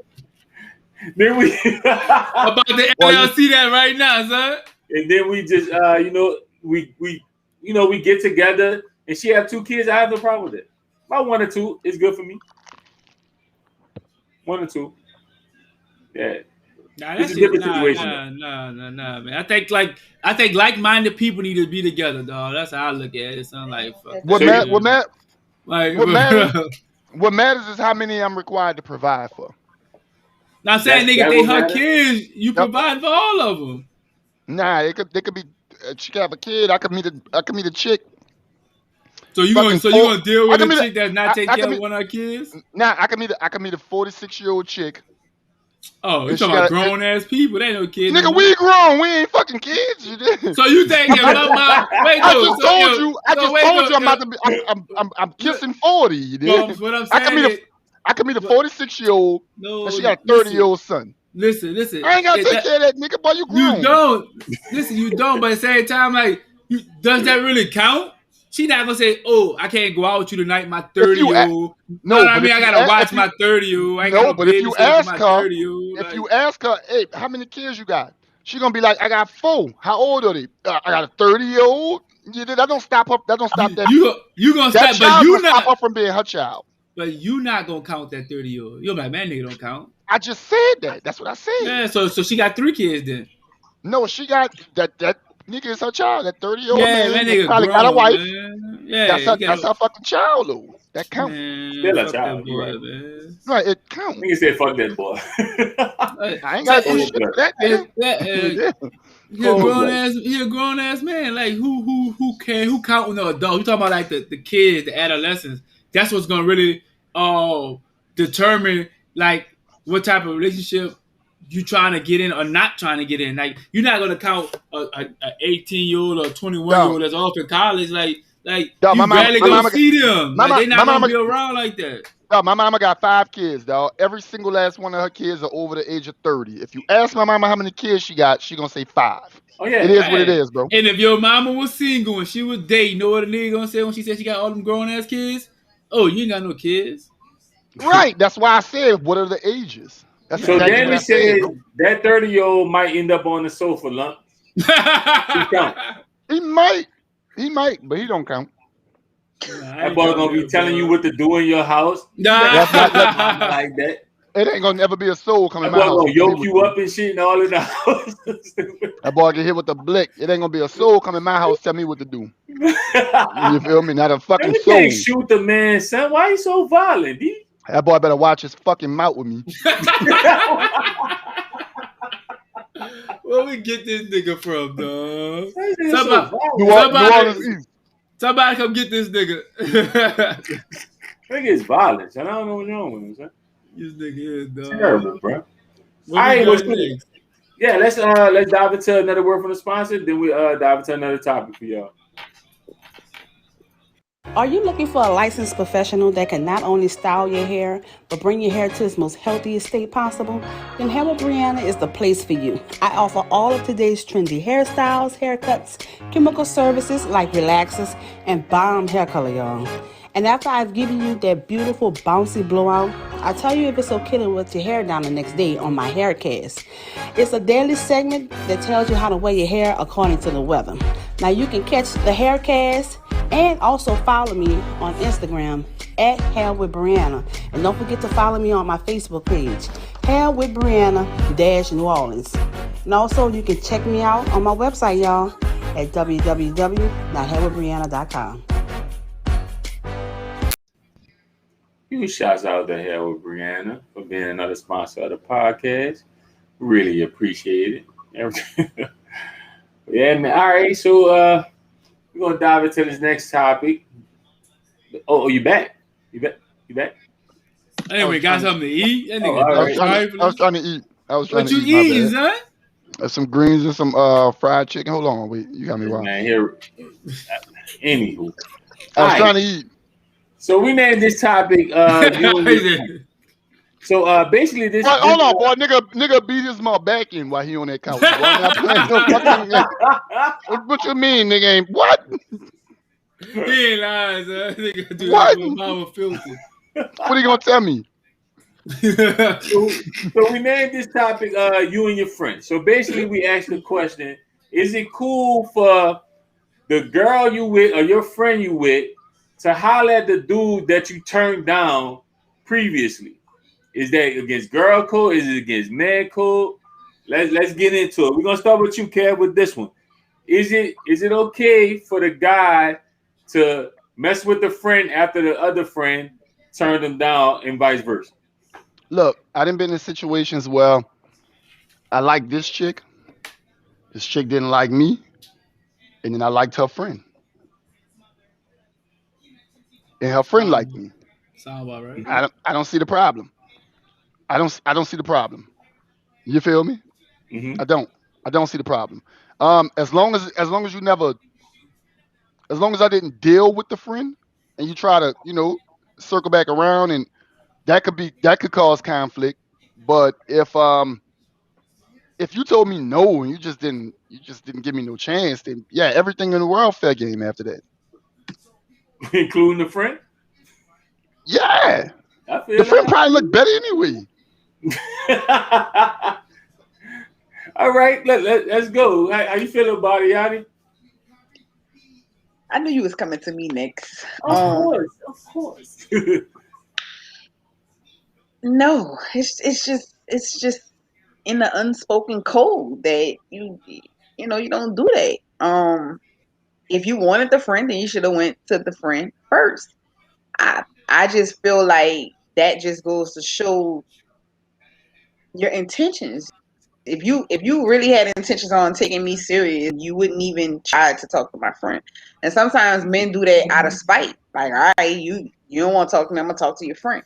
And sometimes it do be that you think she looked better. Well, why you didn't holler at her first? For me, I feel like if you had any kind of interest in my friend, how I'm gonna deal with you if you liked my friend. You saw some kind of interest in my friend. Like, deal with you after that? No. Now I'ma always side eye you when you come around. Like, you looking at her now. I'm saying that, but they ain't got nothing to do with you though. Can I interject for a second? Yeah, do you like? Listen, you had an opportunity, you passed. Now your girl gonna win it. Like, don't be ahead to celebrate your girl. Oh, there has been times like that goes back to the maturity level. Now, me and my friends are at a place because this has always happened to us. Again, the type of girls I hang around, or the type of girls I play ball with, or the type of girls that's my friends or whatever, or sisters. My sisters, I've always been around it, so there has been times where multiple times where guys do that. Everybody bad, everybody fine, everybody look like this, everybody like that, everybody that.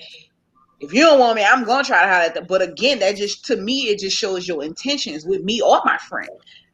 Now it's to the point where if that happens, it's like, I personally feel like I ain't tripping. I don't give a fuck about that nigga. You know what I'm saying? So whether the friend proceed with that or not, that's on you. But for me now, because I'm at a place where if you gonna fuck with that, cool. I'm not about to call none of my friends and say, "Oh, I know he hollered at you, but he trying to holler at me now. Is it cool?" I'm not about to do that. I ain't about to do it. Good.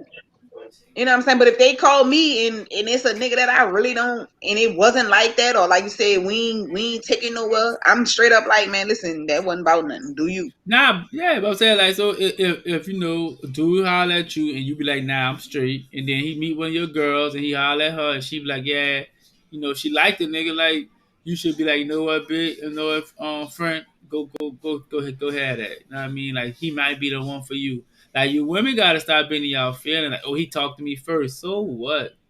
You know how many niggas talk to you first? Like, you know what I mean? She said us women gonna be in our first, so we're gonna look at our friends some type of way. Why Yeah, because it's just a code. You don't do, like, again, if that man has some kind of interest in your friend, why the fuck would you want, why would you want to deal with him? Now again, if you talking about fucking, let me see, Drake or somebody, and Drake try to holler at me, and I don't, you like, all right, cool, somebody get him that, that's a benefit of blah, oh, blah, because blah. the nigga got bread, so nigga got bread, it's cool to fuck with him. I personally feel like, but if the nigga work at Sewage and Water Board, it ain't cool. No, I'm not fucking with it either way. I don't even like a nigga exchanging numbers with people that I hang with. Like, if you don't know, that's one thing. But if we all right here and a nigga try to holler at me and I'm like, no, and then he come to you and you like, yeah, the fuck are you doing? I'm saying you turned the nigga down. So all right. So if a nigga come and pass you a bottle of water, you like, nah, I'm good. And your girl, he passed her that same bottle of water, say, yeah, I'm thirsty. She drank the water. Is she wrong for drinking that water? You just said it. Yeah, I'm thirsty. It's the same concept. Yeah, I'm thirsty. Take the thirsty part out of it, because you lean on thirsty. don't lean on the word thirsty, because it's not the right thing. You use the right thing. Same thing, because like because it is the point of it is like, all right, something came your way, you didn't want it. Something came your friend way, she wanted it. She's not wrong for wanting something she like y'all women be doing too much. So now this girl gotta be unhappy, running around with all these bum ass niggas she don't really like, because the nigga she like talk to you first. Coincidentally, now she can't have him in your fucking feelings. That's fucked up. Now she running around with all these bum niggas she really don't want to be with because you tight, because the nigga talked to you first and you ain't even like the nigga. How selfish is that? Hey, nigga said, hey. Nigga, you ruined two lives because you selfish. I'm not taking nothing away from that. All I'm saying at that point is you go ahead. But now the respect I have for you as my friend, that gets adjusted, because to me, that's boundaries you don't. I'm not fucking with that. And I don't mind if you do. But boundaries that I'm what boundaries was it? What boundaries was crossed because you had no interest? But the person had interest in me. All so right, now when this person come around, or now let's just say y'all get in a relationship and blah blah blah, he start coming to the function. Now I'm gonna feel uncomfortable because he had some kind of interest in me. Knock it off, my nigga. I promise you. I promise you. I personally how many feel niggas like, you feel the way every time you're in a room with one of them? Wait, say it again. Say there. Know how many people out here like you? You're a woman. There's men that's attracted to you. So when you in with them, do you feel a way? No, because they probably not in there with my friend. They didn't come at me and then go at my friend. We're talking about a man that's was attracted to me and was coming at me in a way, in a sexual way, in a want to deal with me way, and I'm interested in you that I hollered at you. So therefore, you know how crazy that is. You are physically attracted to me. So now you get with my friend, like somebody said, Jocelyn, you should feel like the last possible. If somebody talk to my friend first and then try to talk to me, nah, you go with your moves. How many men you find attractive, Yadi? Not many. How many men have you found attractive over, I don't know, in the last 25 years? What kind of? That's a. I'm going somewhere. I just wanted to say more than one. That's all I'm all really right, yeah. More than one. Yeah. All right, more than one. Mm-hmm. Why that man can't find you and your friend attractive? He can, but choose wisely. Right. What you mean wisely? You didn't want him. Right. So you chose me. I didn't want you, so what what if you was the first one that he could actually like get an opportunity to choose? What if he saw your friend and was like, damn, her friend looked better, but I had already talked to her? Yeah, he had to win with his move. He see the friend first, he saw you first. So he went with his move. So now his life fucked up forever because he saw you first. Right. How is his life fucked up? Because he don't get none of y'all. He don't get none of y'all. He can't get the woman he might be destined for because of you. Because you gonna treat your friend a certain type of way. You gonna treat her like she ain't shit for talking to the nigga that you didn't want. On him or is that on my friend? My friend then has a choice to choose whether dealing with this man is more important than our friendship or the girl. Damn. At the end of the day, go with your move. But when I make adjustments, respect my move too. That's all I'm saying. Nigga unfriended niggas now? Wow. Okay. You unfriended niggas now? I ain't saying I will unfriend you, but I will definitely look at you like that's a fucked up move. So again, I'm gonna make some adjustments. Let me ask this question. All right, so how much do the man have to do for you to be like, nah, that nigga like me, so my friend shouldn't fuck with him? Just holler. All you gotta be like is, all you gotta do is, so let's say, all right, so we've already established, we've already established early in the podcast that social media is basically the playing field to pick up, men and women, right? Mm-hmm. All right, so if a man, I'm talking specifically to you, if a man slide in your DM and tell you anything, whatever, like, hey, how you doing, whatever, you pretty, etc., right? And you be like, oh, I'm good, I'm not interested, I got an old man, or whatever the case may be. And then you find out 5 months later he and your friend DM. And your friend decides she gonna actually bite on that, like she about to fuck with that. You ever have a problem with your friend for fucking with that? Yes. Yeah. And on the top interest of is in my friend. If you have interest in my friend, you don't need to have interest. We've had conversations about DMs, girl. He ain't everybody. No. Girl, he ain't everybody. These conversations. The nigga ain't everybody DM because he's trying to fucking find somebody. nigga lonely out here. You don't have to search within my friend group. Search in mine and hers and that friend group. You don't have to specifically go from friend to friend in my friend group. You don't have to do that. And we already established. I know women that fuck friends, so this is mind-boggling to me. All right, okay, so let's go there. Let's change the perspective, right? It's just blowing me. We've all known each other for years, right? So if a chick hollered at me and I turned her down, right? She then proceeded to holler at one of y'all, right? Would you take that chick serious? I'm not taking look, if it's any chick that you ain't fucking with, she open for the puppy. Did you bag her? No, that's what's gonna matter. That's what's gonna matter. Serious. The question was, would you take her serious? Would you wife her? You might not like it because her shoes are some goofy shit. You might be like, lying like a motherfucker. I'm not saying. Only thing. Listen. Time out. Only thing that really make a nigga be like, wonder if he gonna take a chick serious if his man bad. Yeah, right. If you ain't bag, then listen, that's the ultimate not taking it serious. But bro, if a girl knowingly knew we was partners, right? And she was like, she went at you, E, what's up? And you was like, nah, I ain't fucking with it. And then she come to me and she like, well, what's up with you? Like, I'm gonna be like, man, you get that ain't how that's about. That's not how that's. We ain't talking about like. Well, we know it's not gonna go like that, but I'm just making it like y'all making it the most corniest way possible. That's why y'all can have a perspective y'all have, because 9 times out of 10 you won't be put in that situation. You won't ever experience it, and if you do experience it, you will not take her serious. You'll smash her. You ain't gonna take her serious. Nah, you ain't gonna wife her. Unless you smash her and it's good and you get stuck. Exactly. You fall in love, blah, blah, blah. You're not going to take her. See, you're going to look at her like, man, she trying to hide at friends. She trying to hide at partners. What type of time she on? What she on? Listen, man. I'm not judging nobody. Long as my man ain't smashed, I'm good, dog. Like, you're not judging nobody when she can't even have 3 kids. She can't have no kids. You said no kids. She can't have no kids. She ain't no kids though. She can't have no kids, and she can't smash my partner. You know what I mean? Like, that's it. That's my last. But if she try to holler at your partner, it's all in. You good?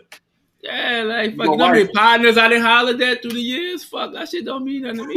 I had partners. I holler at cousins. I holler at fucking sisters. Like, what the fuck? Like, it is what it is. Like. You are man.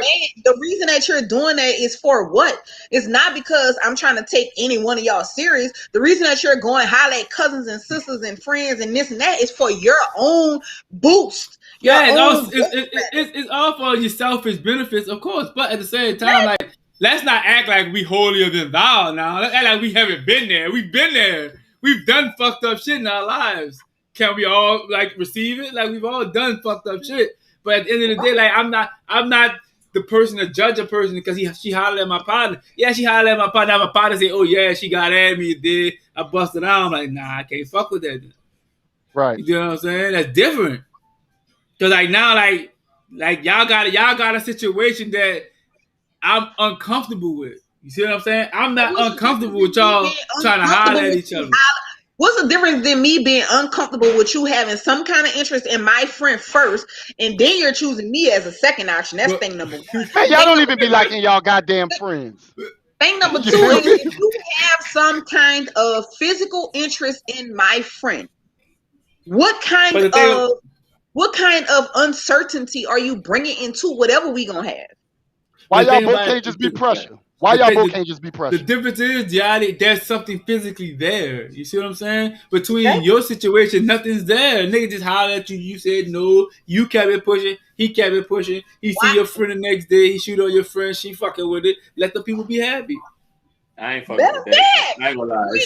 If Charlie hollered at one of you niggas, I'm not fucking with it. I probably still smash, but I ain't fucking with it. Like, I ain't. I never take it serious. Listen, if you be like, son, Shorty hollered, I'm like, yeah, she hollered at me something, but that's you, son. Now you good. I ain't bad. I'm be like, cool. I know what window on that. I'm not gonna take her serious. Is there a window on it? She knew we was partners. She knew we was partners. Is there a window on it? Yeah, is there a window on this? Like, say for instance, like nigga was in your DM like in 2015. 2015, he was in your DM. You remember the nigga hollered at you, but like 6 years later, he had your friend neck. You'll be like, oh, I can't be friends with her. It's 6 years later. Listen. I'm going. She feel how she feel. No, listen. Where I'm at now. Again, I've had conversations with friends in the past, and it was strictly, no, don't fuck with that.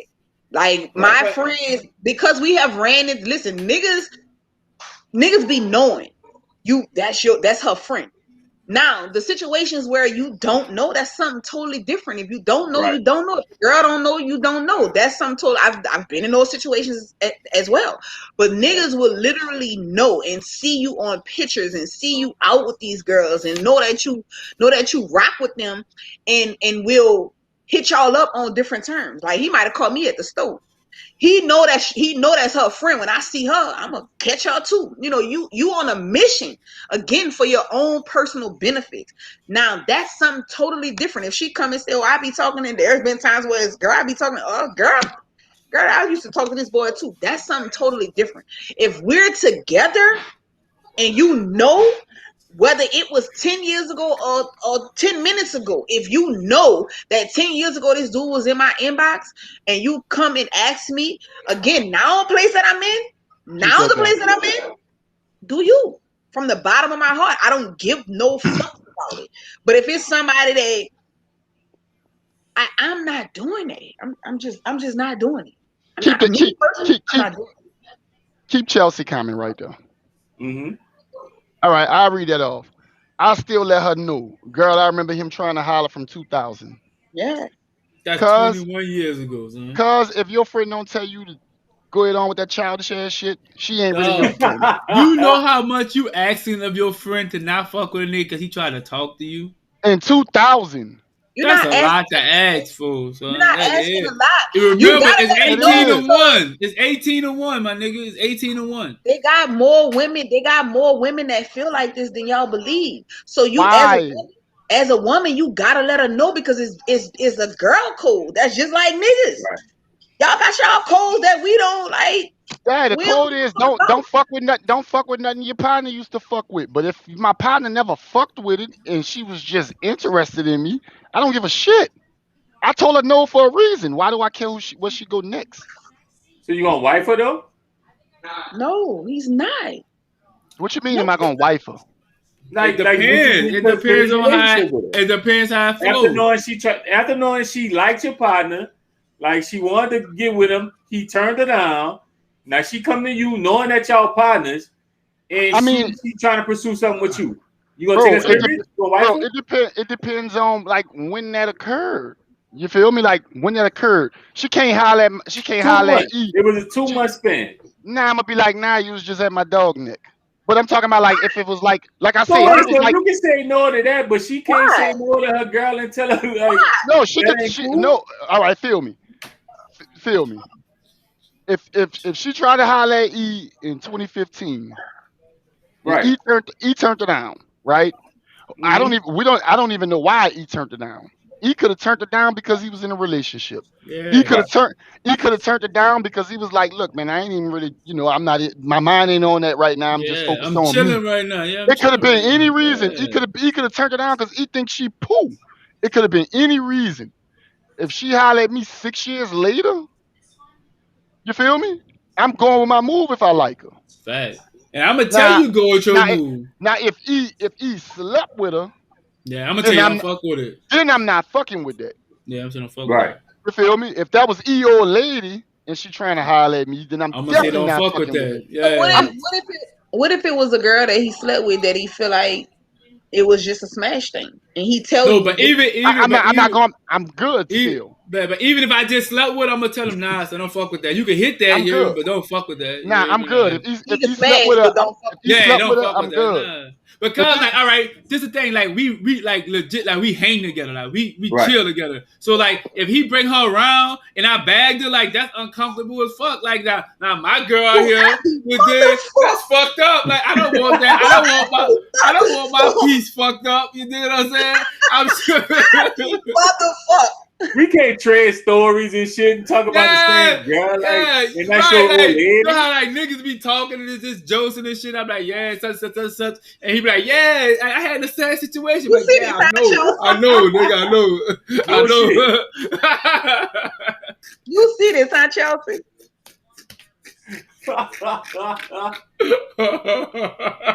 It's a thing. Nigga be like, boy, your girl something, boy. Your girl something, boy. It's the same thing, though. It's not. This goes back to the conversation we had the other day. Y'all are driven by sex. We are driven by emotions. So at the end of the day, yes, it matters more if they smash to men because that's what y'all are driven by. We are driven emotionally. So for me, it's the emotional connection you had to being attracted to her. So now I'm uncomfortable emotionally around you.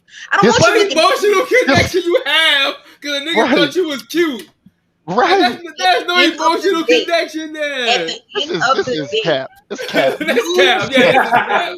Where my man Cam at, man? I need Cam to come here and shut this down, man. Way. Now that you like my friend, when I come around, that is emotionally, mentally uncomfortable.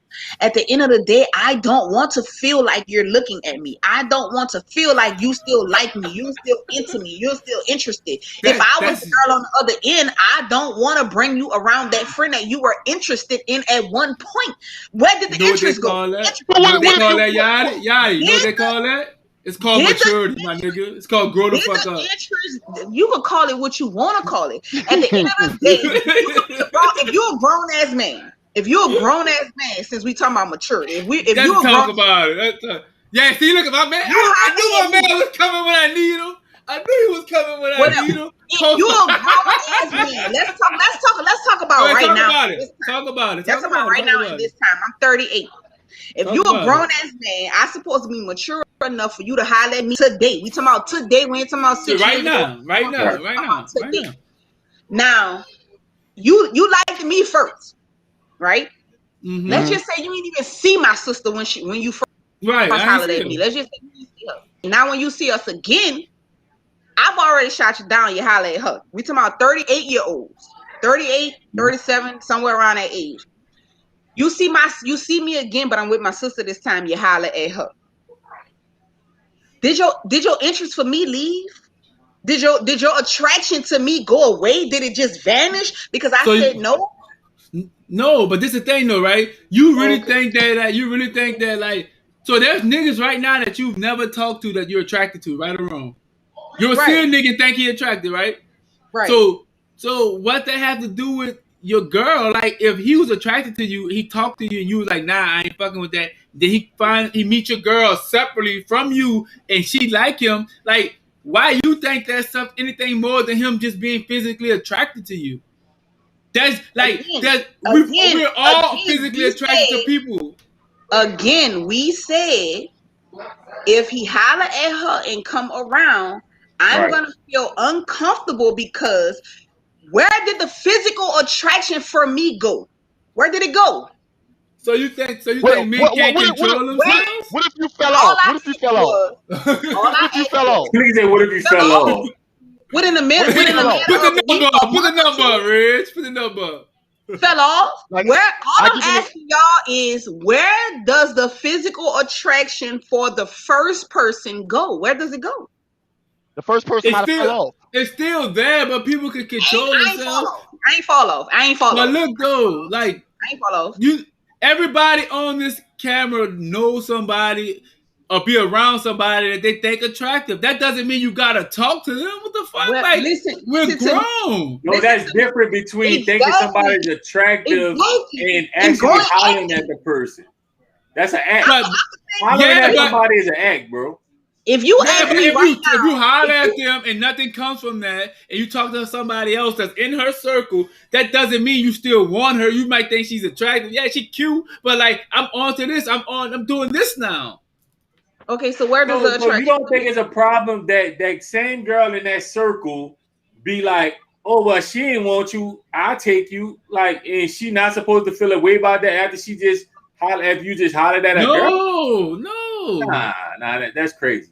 Man, they be trying to talk some shit that they know in real life ain't real. It's got to be. I'm cool with it if it's like it's some time in between, like 2 months. A nigga sub me Friday and then it could be 2 weeks. Nah. But I'm saying like you wait no months to holler at the friend. Nigga is doing that shit right in the same second, my nigga. Oh, you don't want to talk about what's up with you? Listen, no, we not saying it. We not saying it like that. We saying it like, okay, he talked to you 2 weeks prior. he see your friend 2 weeks later. Y'all not together. He holler at your friend after you shot him down. These two people can be in a relationship, and you can stop being in your feelings behind Hold on, it. we got a call. Hold on, we got a call. Who is in their feelings behind? When You did we in ever your feelings. Oh, you on when I'm did Just we Saying ever say podcast. Man, my man Cam on the phone, man. What's I'm up, cool. partner? What's going on with you, brother? Hold on, let me turn my headphones. All right. Can you hear me? Yeah, I can hear you. Listen, it's nothing wrong with, like, I don't understand women. Like, she's serious right now? Dead Dead ass. ass, bro. She Yeah. dead ass. She's serious. I feel it though. Dead ass. Look. If y'all don't exchange phone numbers, if y'all don't go out on a date, Right. don't link, do none of that type of shit, what's the problem? If you turn a nigga down, that means you have no interest in him. You done with him. He accepts that. But damn, she look nice too, which is her friend. Her friend like, damn, he look nice. Girl, you tripping. You ain't got nothing to do with that, no more. Yeah, keep it pushing. Listen, that's the part y'all keep missing. Feel me? I really don't. I don't. But you got gonna treat nothing your to do friend with that. away though. You gonna But treat your at friend the away. At the end of, I ain't never said I'm gonna not be friends. I said I'm gonna make adjustments because again, there's bro code. Again, if y'all have a girl or a wife or whatever, and a nigga looking at your girl up and down, are you gonna be mad or are you not? Let me answer. What's up Yeah, with that? I'm asking what's you up with are that. right. You're gonna feel some type of way because the bro code is you don't look at my girl like that. Well, just as well as y'all got fucking bro codes, we got girl codes. And at the end of the day, the girl code is you don't do that shit. Especially if, Yeah, you still on? Hold on. especially if we are at a place where you know if you don't ask me or if you don't bring it to me or say you know how you feel about this and I give you the green light or I'm telling you I ain't tripping or whatever, cool, go with your fucking move. But me, I'm not coming to you and asking you is that shit okay? I'm not because it's not okay in my book. Yeah, That's shit, jealous. I'm feeling big dog. Hold on. Go ahead, talk your shit. Yeah, that's almost like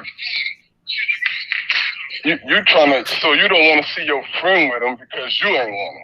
Facts. She don't want nobody to be happy. About my free Yeah, that's what it's him. saying. That's what it sounded to me. Principle. I don't give a fuck. Like mentally, I don't give a fuck about my friend. I really You don't want nothing to do with that. That ain't got nothing to do with you no more. Exactly. What part? Like y'all really trying to make it like I'll be mad that she fuck with him. I don't give a fuck about you fucking with him. I don't. And your friend get the blue one, you gonna be mad with your friend. Repeat that. If y'all go to a call out, if you and your friend go to a call out and you want a BMW and you say you want a blue BMW, they bring out the blue BMW and you don't like how that bitch shine in the sun, but your friend do and she get it, you gonna be mad with your friend? Women probably will be mad. Girl, you know I wanted a fucking BMW. Most 9 times out of 10, she probably is gonna say that. But how it's jealousy. How is something? How is her getting something that I wanted? I said I wanted compared to a nigga that's trying to holler at the both of us that I don't want. How is that terrible? How? Got another caller? I thought Lisa we did. Said, All right, I'm about to clear the line, brother. All right. It's not even about. We need a female caller. We need somebody to come help on Yachty, man. I agree with it. I agree with it. Son, like I think y'all looking at it from a different perspective. It's 2 females against 2 males. I get it. It is what it is. Cause that's corny, though. Like you. That's not corny, bro. That's not corny. Y'all be wanting things. Y'all be wanting to be what y'all wanted to be because it makes more sense. It makes more sense for me to be mad at her because she got another call. That I didn't want. It's not that. It's not that. I'm Just Saying podcast. So what, you guys? What's up? You know, I had to come to my girl rescue because I feel what she's saying. You guys have your own code, and we have our own code. It's just the way it goes. Y'all feel like if you fucked, they off limits. We feel like if they try to holler, they off limits. I have a friend right now, and oh man, holler at me years before they got together. I don't know nothing about it. She don't know nothing about it. This girl is insecure. Okay, because he's always got an eye for me because the physical attraction is still there. But is he with my friend? Yeah. Did she know about it? No. And I don't have a problem with them. I have a question though. Did he? I'm uncomfortable. Did he do anything to you? So what am I supposed to do about that? But did he? We got a question. Did he do anything to you? Did he do anything inappropriate to you? No, we ain't do nothing. Y'all did nothing. Has he been? Did he do anything inappropriate while he's with your friend? Right. Besides the looking? What kind of looking? Like, oh, I know her. Or like, yeah, I know her. You know what kind of looking? I'm asking. I'm asking clarity. Around what I originally said. And they're in a relationship. Your paths cross more than just, on a regular, like I just see her. So we might be in the house chilling or whatever. It's an uncomfortable feeling. So I don't even go over when I know he home. You understand what I'm saying? It's uncomfortable for who? It's uncomfortable for me. I'm sure she feel away because she asked me, he ever, what I'm saying, got out the way with you or whatever. And that was after, she knew he had tried to holler. Be like, oh yeah, I remember him. You know what I'm saying? From blase or whatever. So she asked me, she was like, he ever tried to holler at you, since, way back or whatever. I'm like, no, and it never took place, because it didn't. So basically, hold on 1 second. I'm sorry. I don't mean to interrupt, but I got to say this. So basically, you put that insecurity on your partner.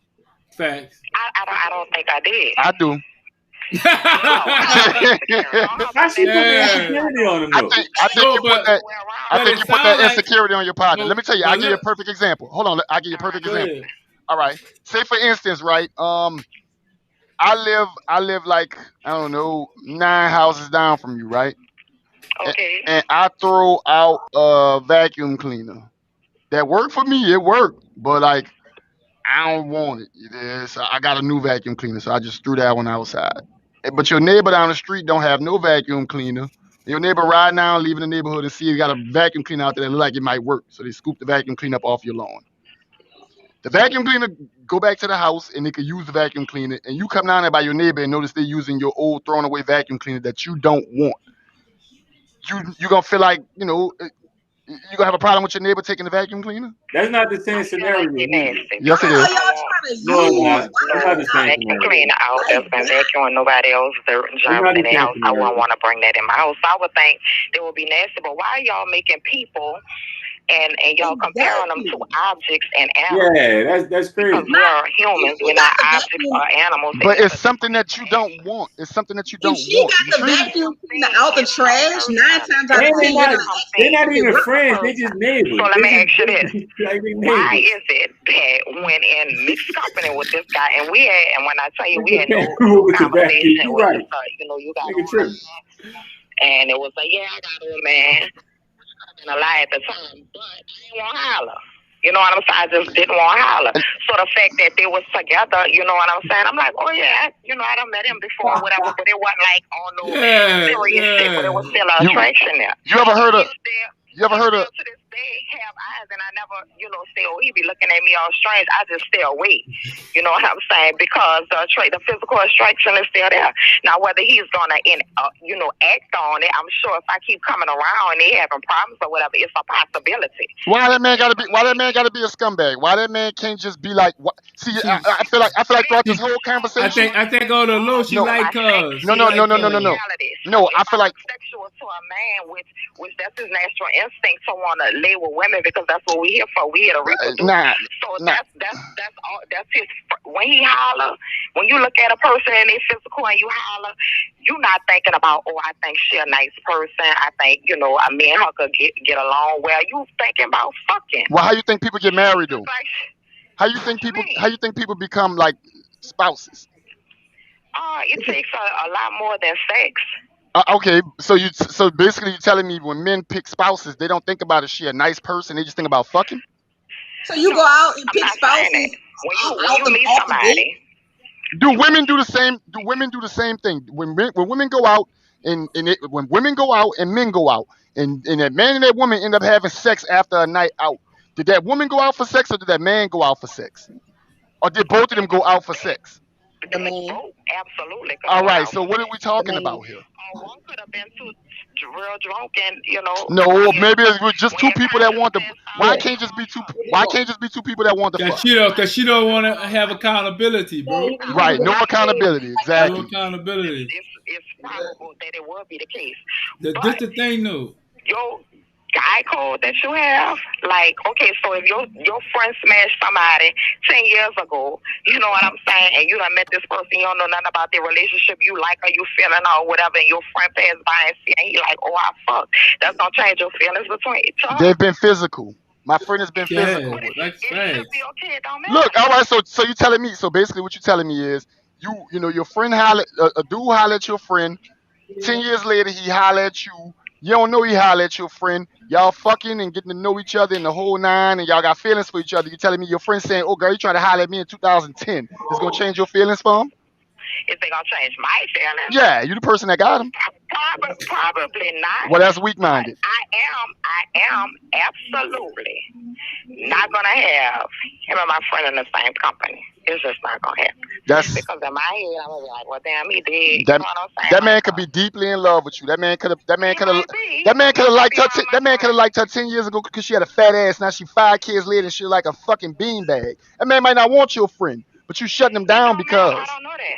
I didn't say I was. Now let me tell you what happened with that situation. I can't just, I'm not gonna lie and say I'm gonna just turn off my feelings or whatever. It depends on, first of all, if this my friend, she gonna know about the nigga before we even fuck. I mean, I don't know about most women, but I don't sleep with guys, just like that, and that's probably why everything wind up trying to be long term, because they have a chance to get to know me on a better level. So I can respect that.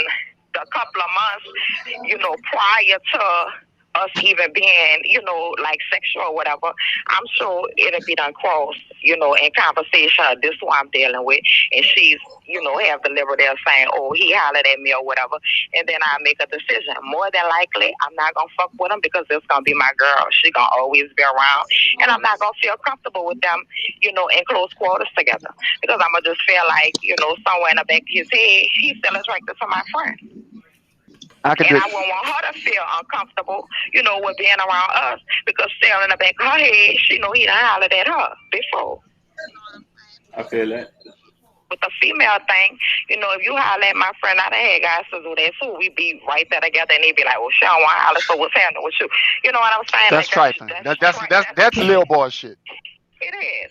All but right. it's so, I mean, girl code and guy code is two different things. You know what I'm saying? What we do with us and our friends and agreements that we have and agreements that y'all have with your friends is two different things. We're not going to never agree on it. You just have to understand that it's a different things different. We're not driven by all physical. You know what I'm saying? So it's not just based on if you're smashing or not.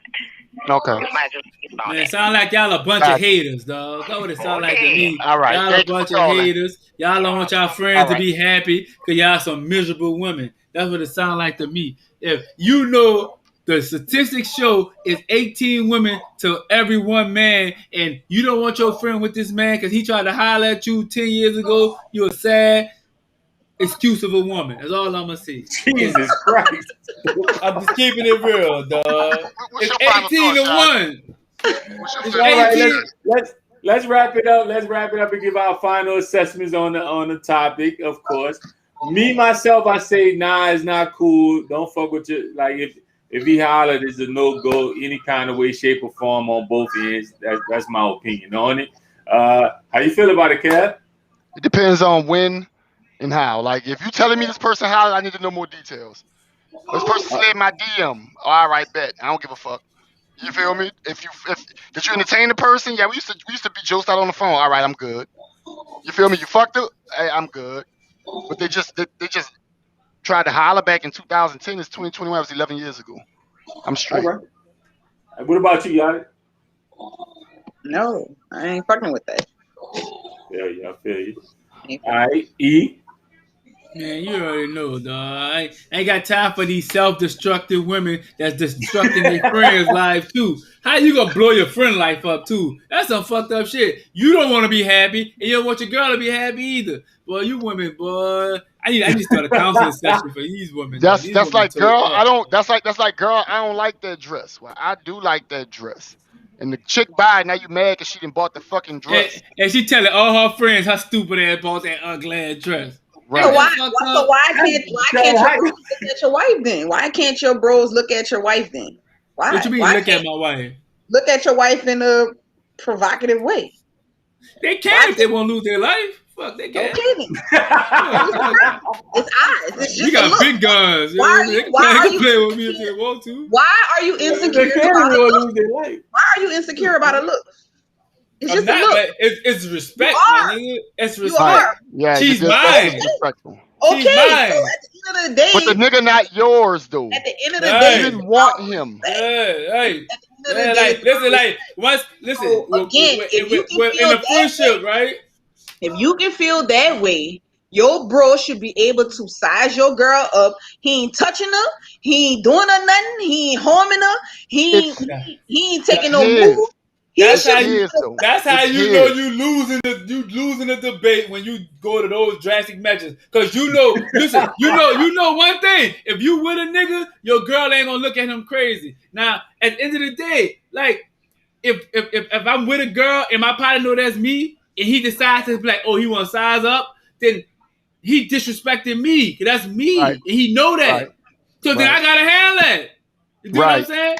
But if you turn a nigga down and she, how is that the same dishes? You don't even want the nigga. You said the nigga was dirty. You don't even want the nigga.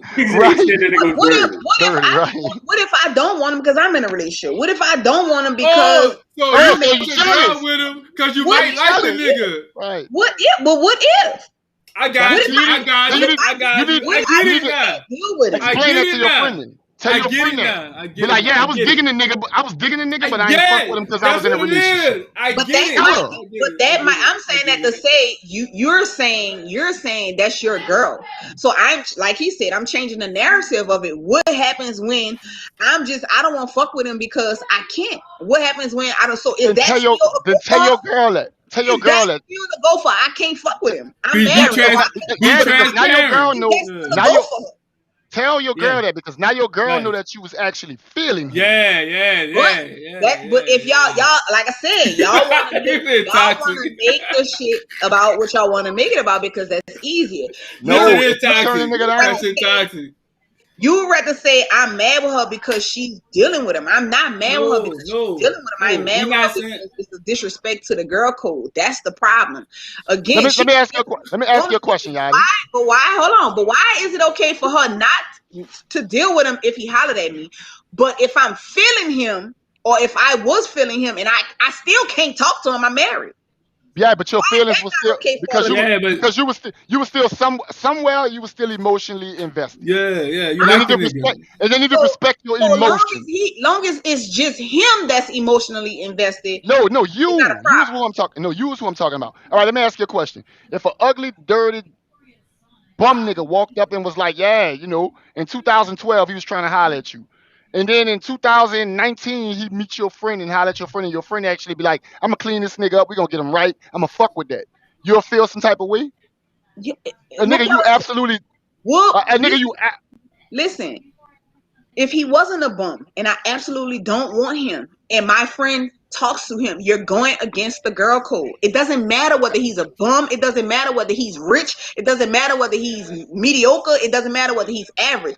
The girl code is you don't do it. Point blank, period. I was with you at first because you said something when you said, well, I couldn't fuck with him because I was in a relationship. That's fine because they got women that see niggas and be like, I fuck with that nigga. I like that nigga. That nigga talk to her. Yeah, he cool, but I'm not gonna violate my own man, so I'm gonna fall back.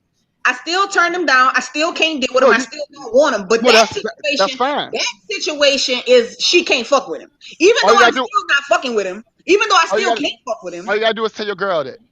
Look, I was digging the nigga you did, but you know I'm with fucking Mike. I can't fuck with that nigga you So did. what's the difference? Why is that scenario okay? Why is that scenario okay? Because you because being it, because it's transparent. yeah, because it's an emotion attached. If you wasn't with Mike, that nigga would be fucking with you. Emotion attached. So Yeah, fuck, because for you to the feel like fuck the emotion of this is girl code and we stick by that. girl code is poo. That emotion, Girl but code give is dumb. attention to the emotion of I actually liked him. I still can't fuck with him. I Right. still can't be with him. With the fact But that you now liked in him, this the situation, fact that you liked can't him fuck back, with him. the fact that you liked So him back is what needs to be So respected. fuck the fact that he liked me. Let's fuck that fact. But just because I liked him back, that's the fact that matters the most. That need to matter to your friend, yeah. So what matters the most? The fact that I don't like him back, or the fact that the fact that I don't like him back, or the fact that I can't have him now. So what fact matters the most? I don't like him at all, or the fact that I can't have him, period. Is it The more fact, about I don't want him, or is it more about I like if him or I don't like him? if you don't want him, you shouldn't care who have him. Right. So what? So why? So again, your answer just was if I liked him back. If you don't want him. In You the just situation, said the situation I'm describing, you want him, but you can't have him. so. What it matters more on whether I like him back or not. Whether you want him or not. Right. If you want him, then it's a feeling there. It's a feeling of want. Your So friend then need to that, so respect that your means feeling. so because she has feelings in return, that means the friendship back off then. Right. But then Even though I you can't saying that she have him still. shouldn't back off at the fact that homie came at her in the first place, at her friend in the first place. I mean, nah, because that's what niggas do. Niggas put up shots. We do. We're gonna shoot until we get something that likes us. I don't know, bro. I don't know. Well, all right, let's dive into Hey. one of the last sponsors of the night, and we're gonna dive into the last topic of the night. Where's we at with it?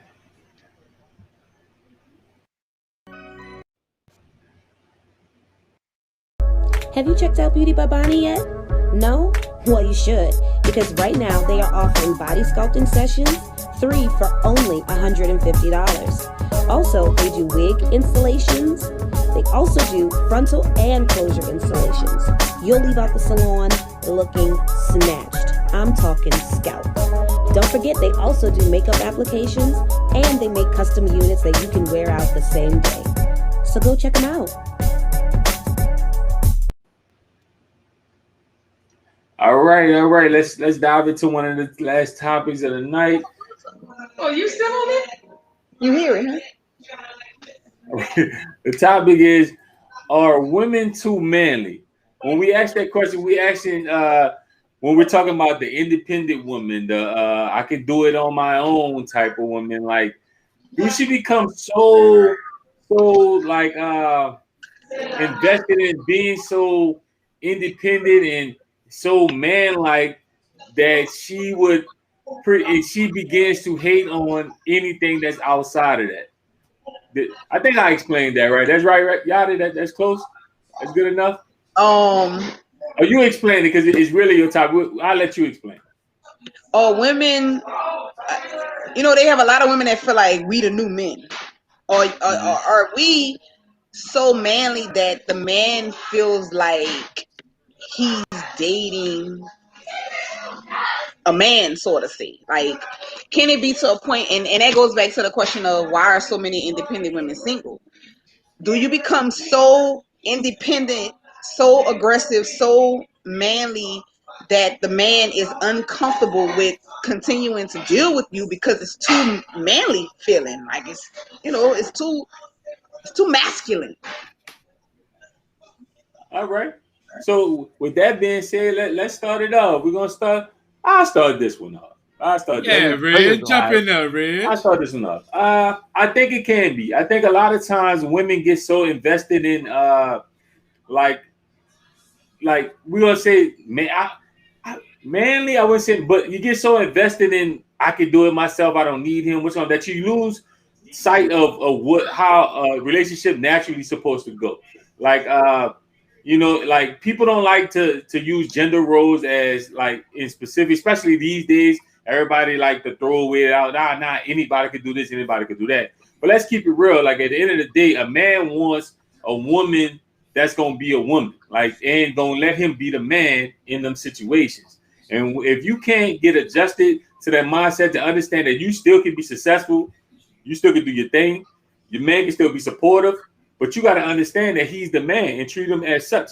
And when you get outside of that, when you feeling like, oh, nah, I'm that nigga, like he just gotta, like, you know what I'm saying? There's a lot of women, especially these days, that feel like, oh, he just gotta fall in line to whatever I'm coming with.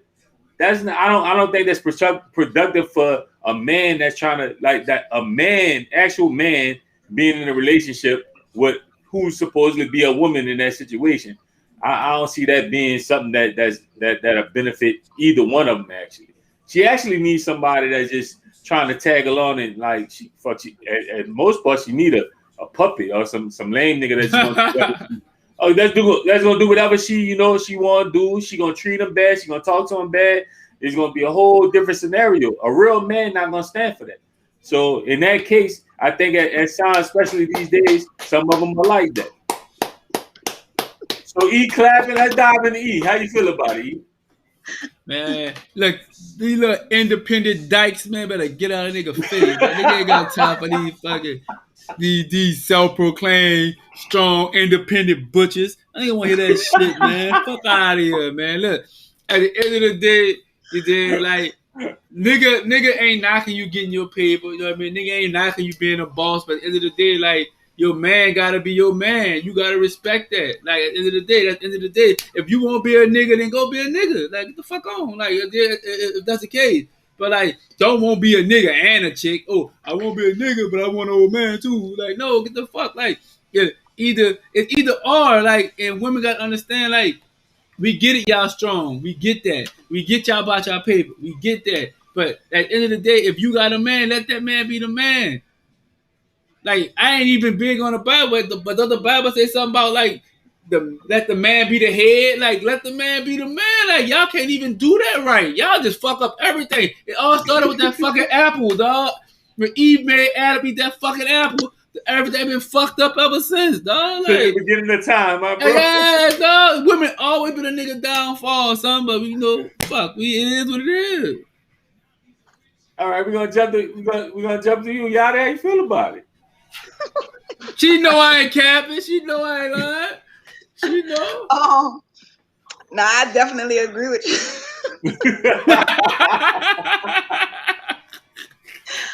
I agree with you guys on this. And that's kind of why it was my topic, because I struggled with that for a long time, wanting to be independent, but then realizing that you really don't want to be independent. You really looking for interdependency, but because the men you pick don't necessarily have it or not capable of meeting your standards, you become independent, right? So what I've learned, and what somebody asked me a long time ago, well, not really a long time ago, but this is when I started trying to change my transition and my thinking towards that, right? So they asked me, if a man was walking around in your makeup, if he was prancing, if he was talking like a woman, if he was dressing and wearing your clothes, would you still deal with him? And I asked all the independent women I know, I asked them that. And of course, the answer is no. You don't want him acting like a girl. You don't want him soft like a woman. We always talk about these women traits. You don't want him doing that, but then you can walk around hooping and hollering, talking to him stupid. You can walk around trying to pay all the bills. You can walk around trying to change your own oil, trying to change your own tires. You taking out the trash. He can't hold no doors for you. You ain't even allowing him to open your shit. Now I can talk my shit. Now talk your shit. Yeah, I'm fucking with that. I'm rocking with you on this one. So that to me is, until somebody asks me that, I didn't grasp that perspective. So now for me, it's like trying to change something that was embedded in me from my mama, and being, the independency and the hustler, and I don't need a nigga, and I don't, so I grew up like that. I don't need no man. But all along, the independent women want the men. They're not saying, I don't want your help. I don't want you to do nothing. Most of them are saying, I'd rather you just do it. Because the real objective is, I don't want to have to ask because of pride. It's not that I don't want you to do nothing, because independence in me, I want to do it all by myself. You really want to be interdependent, but you don't want to have to ask. If you ask any independent woman, who should pay when they go on a date? They're going to say the man. If you ask any independent woman, can a man live with you for free? They're going to say no.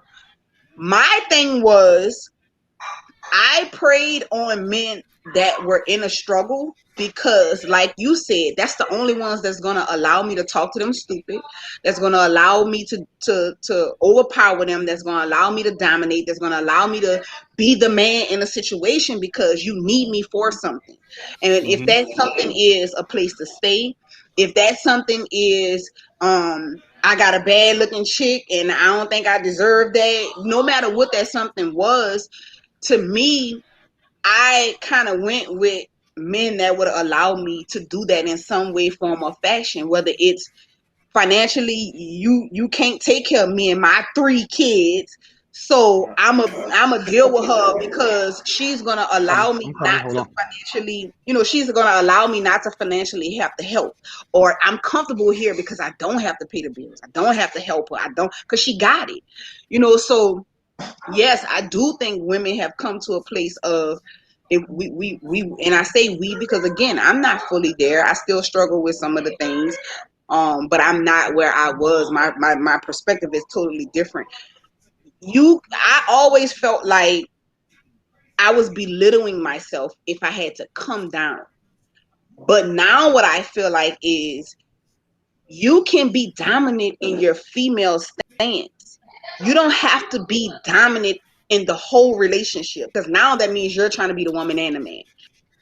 So for me, I am to learn how to be dominant in my female stance and allow the man to have his presence and have his stance as the head, which don't mean I'm belittling myself, and I'm trying to find my femininity, you know what I'm saying? Because I had become fucking aggressive and masculine. Who the fuck you talking to?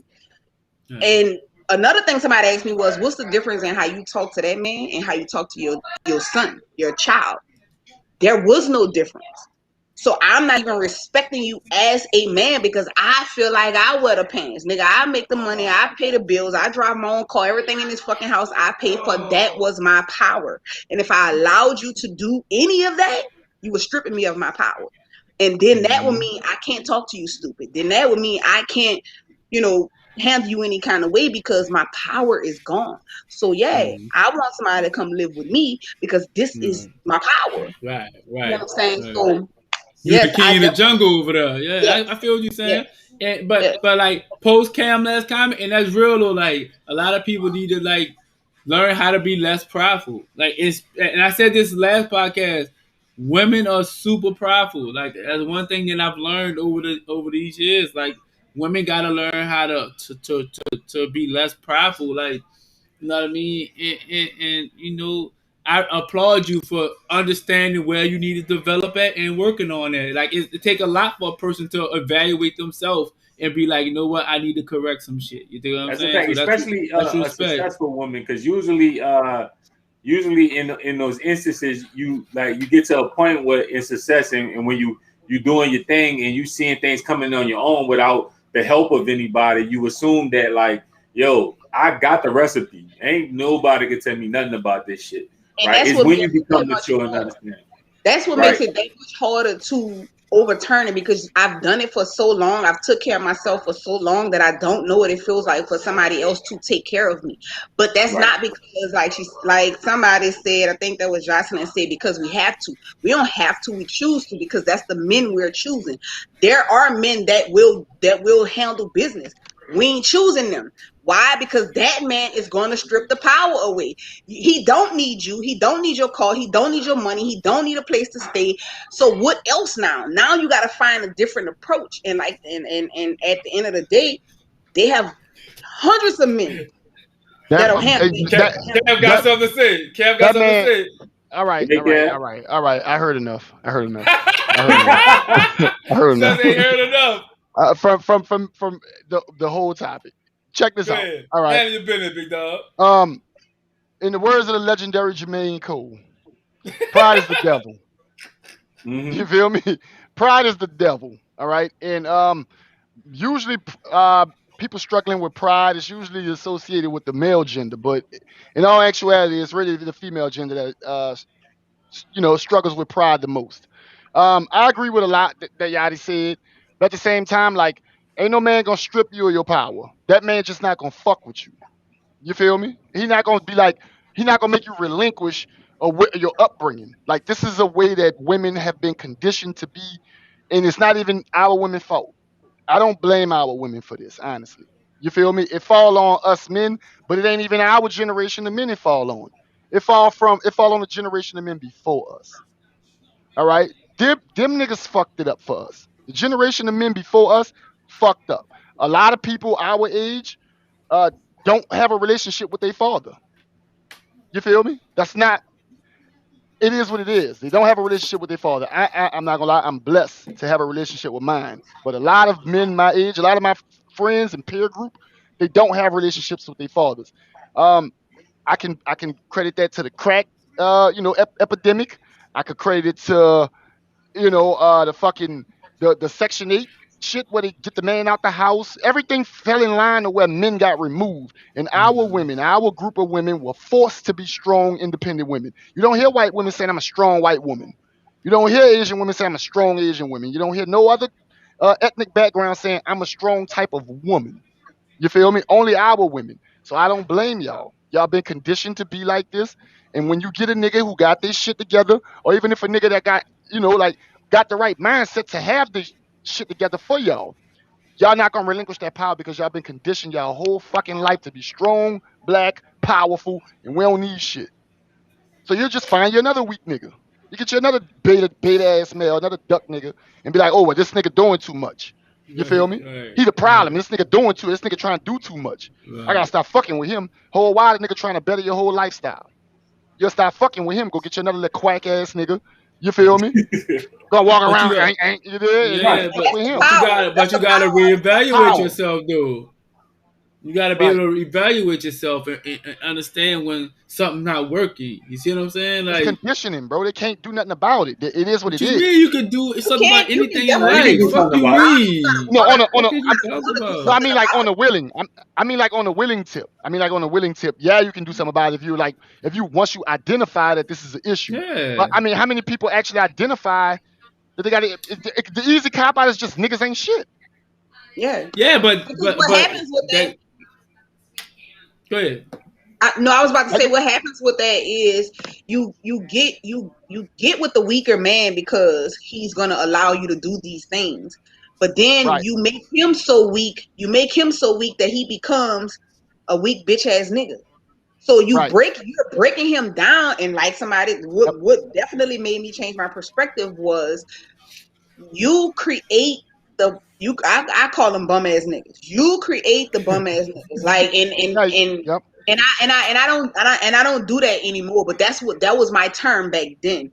Like once I lost a relationship because I felt like you ain't helping me with nothing. If I'm gonna do everything by myself, then you're a bum ass nigga. So once somebody put it in front of my eyes that you are creating the bum ass nigga, you not allowing him to do a fucking thing. You not letting him take the trash out. You're not even telling him when the bills due. You're not even taking his money. You're not doing none of these things. So he's becoming complacent with what you're teaching him and allowing him to do. But then when he gets to the point where he like, all right, fuck it, I'm gonna put my legs up. I'm tired of trying to see when the bills due. I'm tired of trying to take out the trash. I'm tired of trying to take the car to go get the oil change. Motherfucker, every time I'm trying to do something, you doing it before I can even get to do it. I'm gonna put my fucking feet up because I'm tired of trying. Now when I put my feet up, I'm a bum ass nigga. Picture some men don't even want to invest in it. You feel me? Like you can have all right. I don't know what it is. I don't know why it worked this way. Like I've seen women actually like tear down great men. You feel me? I mean, tear them down to the fucking bare bones. just so they can have them where they want them. Right? I've seen this. I've witnessed this with my own two eyes. Like, motherfucker, you destroy every fucking thing a nigga try to build, just so you can have them like right where you want them. Because you got to be like, I don't know, it's the pride and the conditioning to where, like, yes, and that shouldn't be the case. It is what it is, man. I don't know what's up with our women. I know where it come from, but when I say I don't know what's up, I mean, like, I don't know how to change that. I definitely know that it's a problem. Some women realize it's a problem. A lot of women just think the problem is men. Well, I think the first step into correcting this issue is women stop saying that they don't need a man. That's the first way to correct it, because we need each other. Like, we're not gonna succeed without each other. You know what I mean?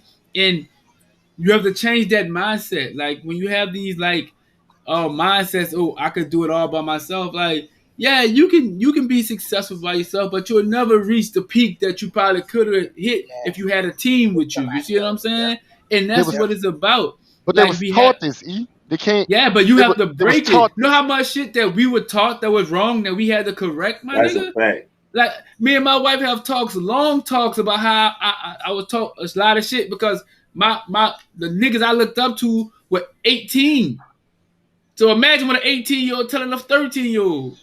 Everything I'm learning fucked up. You see what I'm saying? Because they don't know no better. You dig what I'm saying? But at the end of the day, it's like, once I realized, that was wrong, I started making changes. I started making adjustments. All right, I got to fix this. I got to fix that. And then once you get to the point where you like, I bet I see the error in my ways, then you go ahead and correct that. But you can't continue living in the error of your ways, expecting things to go right. How you learn it's wrong, though, E?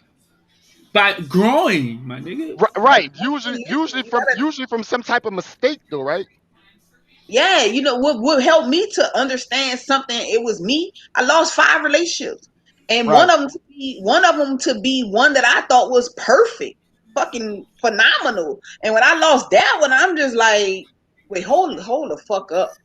I done lost all my relationships the same way. They get to a point where I get uninterested and I lose all interest because these niggas is bums. And first of all, the first problem is you keep picking bums. That's first and foremost. You keep picking this kind of nigga. All right, what kind of nigga are you picking? So I went to counseling. When I went to counseling, these are some of the things that came up. Like, what is your role in this? What are the patterns that's happening? So I had to sit the fuck down and see what could be my role. What the fuck? What could be what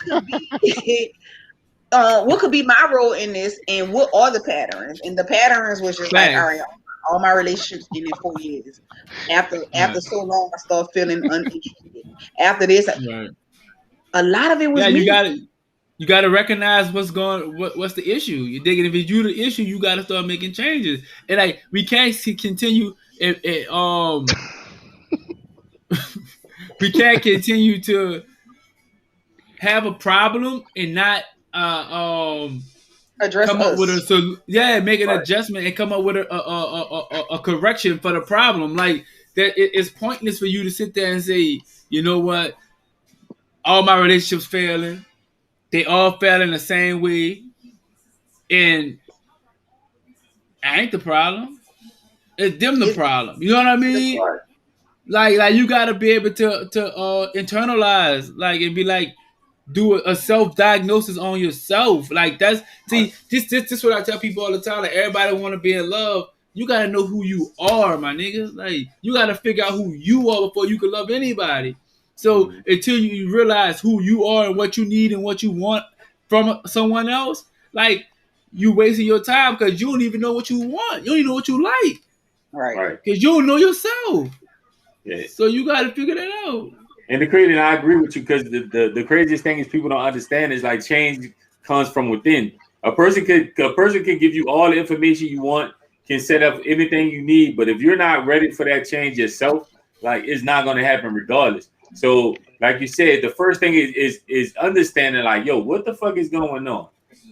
Identifying that, and then being like, yo, I need to change my behavior. I need to, move a little differently and do shit that makes more sense for the progression of whatever I'm trying to progress at. So, that's the biggest thing. And a lot of times, like hearing somebody like y'all is saying like, yo, I had to go back and look at myself and look how things was going. Like, that's definitely showing you that it's possible. You know what I'm saying? Yeah, and then I get with Kev too, like, like conditional thinking and conditional behavior is that's a hard thing to overturn. But at the same token, they're going to tell you it can't be done though. Like you see, we just had an example. Like she just sat there and said that, hey, it actually can be done. So yeah, I mean, how long we gonna hold our mama accountable for what she conditioned me to when I was 11? It's taught like think about it. It don't matter. Just as well as it was taught me that something else can be taught. If something is taught, that means something else can be taught. So at the end of the day, it's all about what you want to change about yourself. My mama taught me that. Mm-hmm. But do I want to stay there because my mama taught me that? What my mama ain't teaching me right now. I'm teaching myself. So again, do I start putting myself around women that's willing to that's not like that? Do I start putting myself, what do I start doing for the sake of where I want to be and what I want to believe in? Again, I learned it. I can unlearn it. I was taught. Right. I can teach myself something else. So at the end of the day, if what I'm gonna do, my mama ain't married, so I'm gonna keep going until I end up like that. You know what I'm saying? So at the end of the day, somebody got to start somewhere and change some generational shit, and it's all about what you want for yourself. I took it upon myself to go to counseling because I needed to know why the fuck am I losing my relationships? You're too independent. Like you say, you don't need this man for nothing. You actually do need him. I need you to take the trash out. I need you to. I'm just saying. That's real though. That's real. I do need you to do things like you said, man. I know how to survive by myself, but do I know how to be happy? Do I know how to reach my full potential by myself? Right. At the end of the day, I could work my ass off and bust my ass and take care of these bills, and I find the power in saying, I don't know, nigga, I did that shit by myself. But imagine where you would be if you had a nigga. Imagine where I would be if in those 4 relationships I allowed them to be a man. Imagine where I would be. I'd probably be rich by now. I'm struggling trying to make sure I'm working 2 and 3 jobs because you don't need a man for nothing. But imagine if you were able to work 1 job and he worked 1 job and y'all came together collectively to make sure the bills got done. Imagine how much more money I could have saved and done other things with had I allowed him to help me. So yeah, I could bust my ass and do it all day long by myself. But how many jobs would I have to work? How many hours would I have to work? How much time can I put in with my kids if I'm working all these hours to pay these bills? Now, if I had 1 job and he had 1, I'm only working 4 hours, he working 8 or whatever. Now I got more time to spend with my children. So yeah, I do need you. And I do need you to help me all around the fucking board. Like you said, we supposed to come together, man. And at the end of the day, people should be in each other's lives to make it easier, not harder. Right. Not harder. So I'm definitely still working around the clock to change that shit as much as I fucking can. Right. And that's what it's about, is self-growth. You know what I mean? Like you gotta see like the areas of improvement and you improve upon those areas. You know what I mean? Like we can't stay the same forever. You see what I'm saying? Like we've all been a certain way and we've noticed that way wasn't the best version of ourselves we like, right? So we started making changes. We started making corrections here and there to improve on the person that we want to be to each other, to everybody. Like the person I am now is the person that I want to, you know what I mean, give to my friends and family. You know what I mean? I don't want to just be the person I was at 18 or 25 or 28. You know what I mean? Like you want to continue to evolve and continue to grow. So, what's on the mind? A man is not there to define you, but accent and help you reach the next level in your life. Right. But isn't that defining you?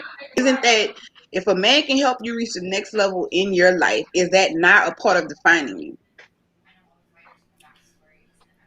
you? People get it twisted. Like at the end of the day, I don't need a man for my self-love. Mm-hmm. But to feel love, I need a man, right? And from that perspective, right? Do I need a man to tell me to start a business? Maybe not. But can this man help my business get to where it needs to be? Yes, he can. And if we're not just talking about financially, we're talking about motivational. We're talking about inspirational. We're talking about all of these different things. At the end of the day, you say you have to define yourself first. You're absolutely right. But a man and a woman can play a role in helping you to define yourself and who you are. Up until I got with the person that I'm with now, some of the things that I was allowed to do in other situations was never brought to me. He brings certain things to the table that I've never ever was told, never ever seen, never ever looked at within myself. Is that not him helping me define myself? Is it not? I'm not going to figure everything out about people. Listen, you cannot figure every single thing out about yourself. You cannot. I don't give a damn how much you try to soul search, this search, that search. It's going to take somebody else pointing something out about you that you don't even realize about yourself. You would never know who you are in entirety for you to the day you die. You would never. No, that's true. You would never. You definitely need that, because there's gonna be things someone else may see in you that you don't see. You know what I mean? Mm-hmm. So it definitely you're gonna need. It's a team, and like that's why people are made to come together. You know what I mean? But Kev said, women been conditioned for so long to be strong and independent that like now they have to recondition themselves. Yeah, you could be strong. Yeah, you could be a boss. Like niggas, like. We applaud you when you're doing your thing. Like that's respect. Like, you know what I mean? Like, ain't nobody gonna see a woman doing anything like, man, she thinks she better. No, like that's respect. Like, because we all hustling every day. We all hustling. We all trying to better ourselves. So if a man see you doing your thing, like all he gonna do is improve upon that. Well, a man with good intentions. I can say everybody, but you know, somebody with good intentions and he want to be with you. Yeah, he's gonna improve upon it. He's gonna help you develop your business, build your business, motivate you, give you ideas. You know what I mean? Make it at home. You know what I mean? Bring everything all into one. But I think that at the end of the day, like we gotta do a better job self-evaluating. You know what I mean? And that's what it's gonna take for us to get to where we need to be at. You know do this topic, y'all didn't make my post about the shit I shared. Well, I was really joking, but do it tie in where I was like, I like them a little broken. but they all a little broken, though. We all broken. Yeah, we all broken. I know, but you can. At the end of the day, you can fix broken. You can't fix what's already think is fixed. At the end of the day, we all have a certain type. I like that. We all have a certain type. Your strong point might be you want a woman that's submissive. So 9 times out of 10, you're gonna probably go with a broken woman, and that's not saying that women that's all submissive is broken. I'm just saying 9 times out of 10, you're subconsciously picking a woman, and that's why it starts with you first, because you keep saying all women is doing this. Like you said, women send you certain shit. It's a reason why, because apparently you're putting, like somebody said, you're putting something out there that's drawing them type of women to you, whether you know it or you don't. But again, everybody have a certain thing that they subconsciously hunt. And for me, it was the weaker man. Whether I knew it, did I know that then? No, I didn't. I'm just going for the man that I'm attracted to. Ironically, the man that I'm attracted to is the one that's going to allow me to do the things that I want to. I literally was turning down men that had money or that I thought would be able to control me, because again, you don't need me for nothing. What else do I got? What else can I bring to the table? What else, you know, how would I stand firm in this relationship if he don't need a place to stay? If he don't need to use my car, if he can offer to pay bills. I was so uncomfortable with allowing a man to do what he do that even if he offered to pay bills, I would turn it down. I got it. I don't want to give you no. So I'm saying that to say, Kev, you may actually be looking for a broken woman. Why? You might be a healer. So you might be attracted to a broken woman simply because you're a healer. And if you run across a person that's healed already, what would you feel like is your purpose with that person? I see that. You know what I'm saying? You're a sweetheart. I see that. I'm Captain. Well, you know. You got that Captain Kate. Well, you know. Captain Caveman. I'm a nice guy. Yeah, Oh, you're a nice guy. That's what you're calling me? All right, cool. Yeah, all right. Hey, you're a sweetheart, man. You're a sweetheart. We love him to death, man. All right, man. Yeah, that definitely was another good topic. So to wrap it up, you know how we do every week. We got to give our flowers out, and we're gonna start off doing the same thing. So, Yachty, who you giving your flowers to this week? Me first. Yeah, he like putting that pressure on you, dog. You know, all right. My bad. Let's go to Kev on this one. I'm not tripping. All right, go ahead then. We good. My flowers are going to everybody that is capable and have tapped into holding themselves accountable. That takes a lot. It takes a lot of growth. It takes a lot of understanding your role in life, period.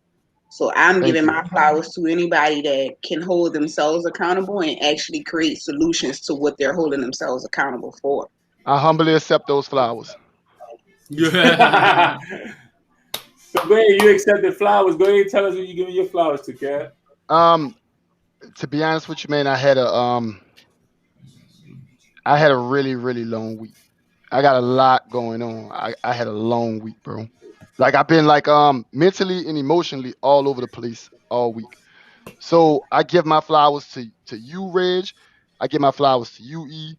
I give my flowers to y'all wives, and I give my flowers to Zipporah. Y'all like y'all really we had a conversation about which direction I was headed with my life and how I should view stuff. And it's been powerful. So I appreciate y'all, bro. Y'all got me through a lot this week. You already know. Oh, that's what's up, man. Gang. You giving your flowers to, bro? I'm giving my flowers to social media relationships. Shout out to social media relationships. Gang. Yeah, man, I just feel like, everybody should just just be happy, dog. Like, you know what I mean? Like, love yourself, love your people around you. You know what I mean? Treasure the people that's around you, dog, because we all not gonna be here forever, dog. So, you know what I mean? Let the people know around you that you love them. I love everybody that's in my circle, my family, my mama, everybody. You know what I mean? I appreciate everything y'all do for me because y'all always looking out for me. You know what I mean? And my social media wife, you hear me? We lit.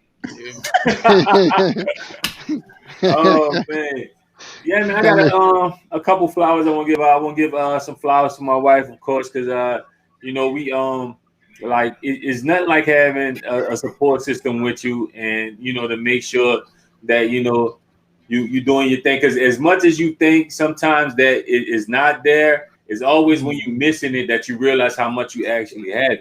So I'm just grateful to have somebody like that behind me, always ride with me. You dig, no matter what.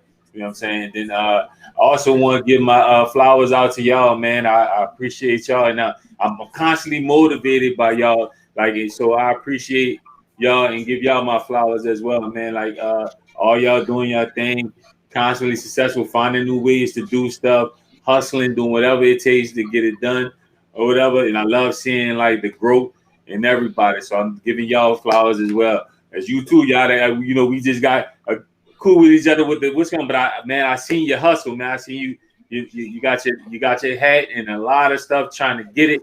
And like I said, anything like that is inspiration to me. Because I feel like if you can sit there and hustle to get it, that means I could keep hustling to get it. So my flowers go to y'all as well, man. So thank you. Definitely. So that was another I'm Just Saying podcast. That was episode 49. Thank y'all for commenting, liking. Definitely subscribe if y'all was through the YouTube and do anything else. Follow everybody on Instagram. Let me pull up so y'all can see the Instagram pages. That's not it. I don't know why I did that, but all right. But y'all see to make y'all follow. Make sure y'all follow everybody on Instagram. Follow the I'm Just Saying podcast on Instagram, Facebook, and YouTube. Definitely, man. And we see y'all next week with another I'm Just Saying podcast. Y'all have a good night. Be safe. Well.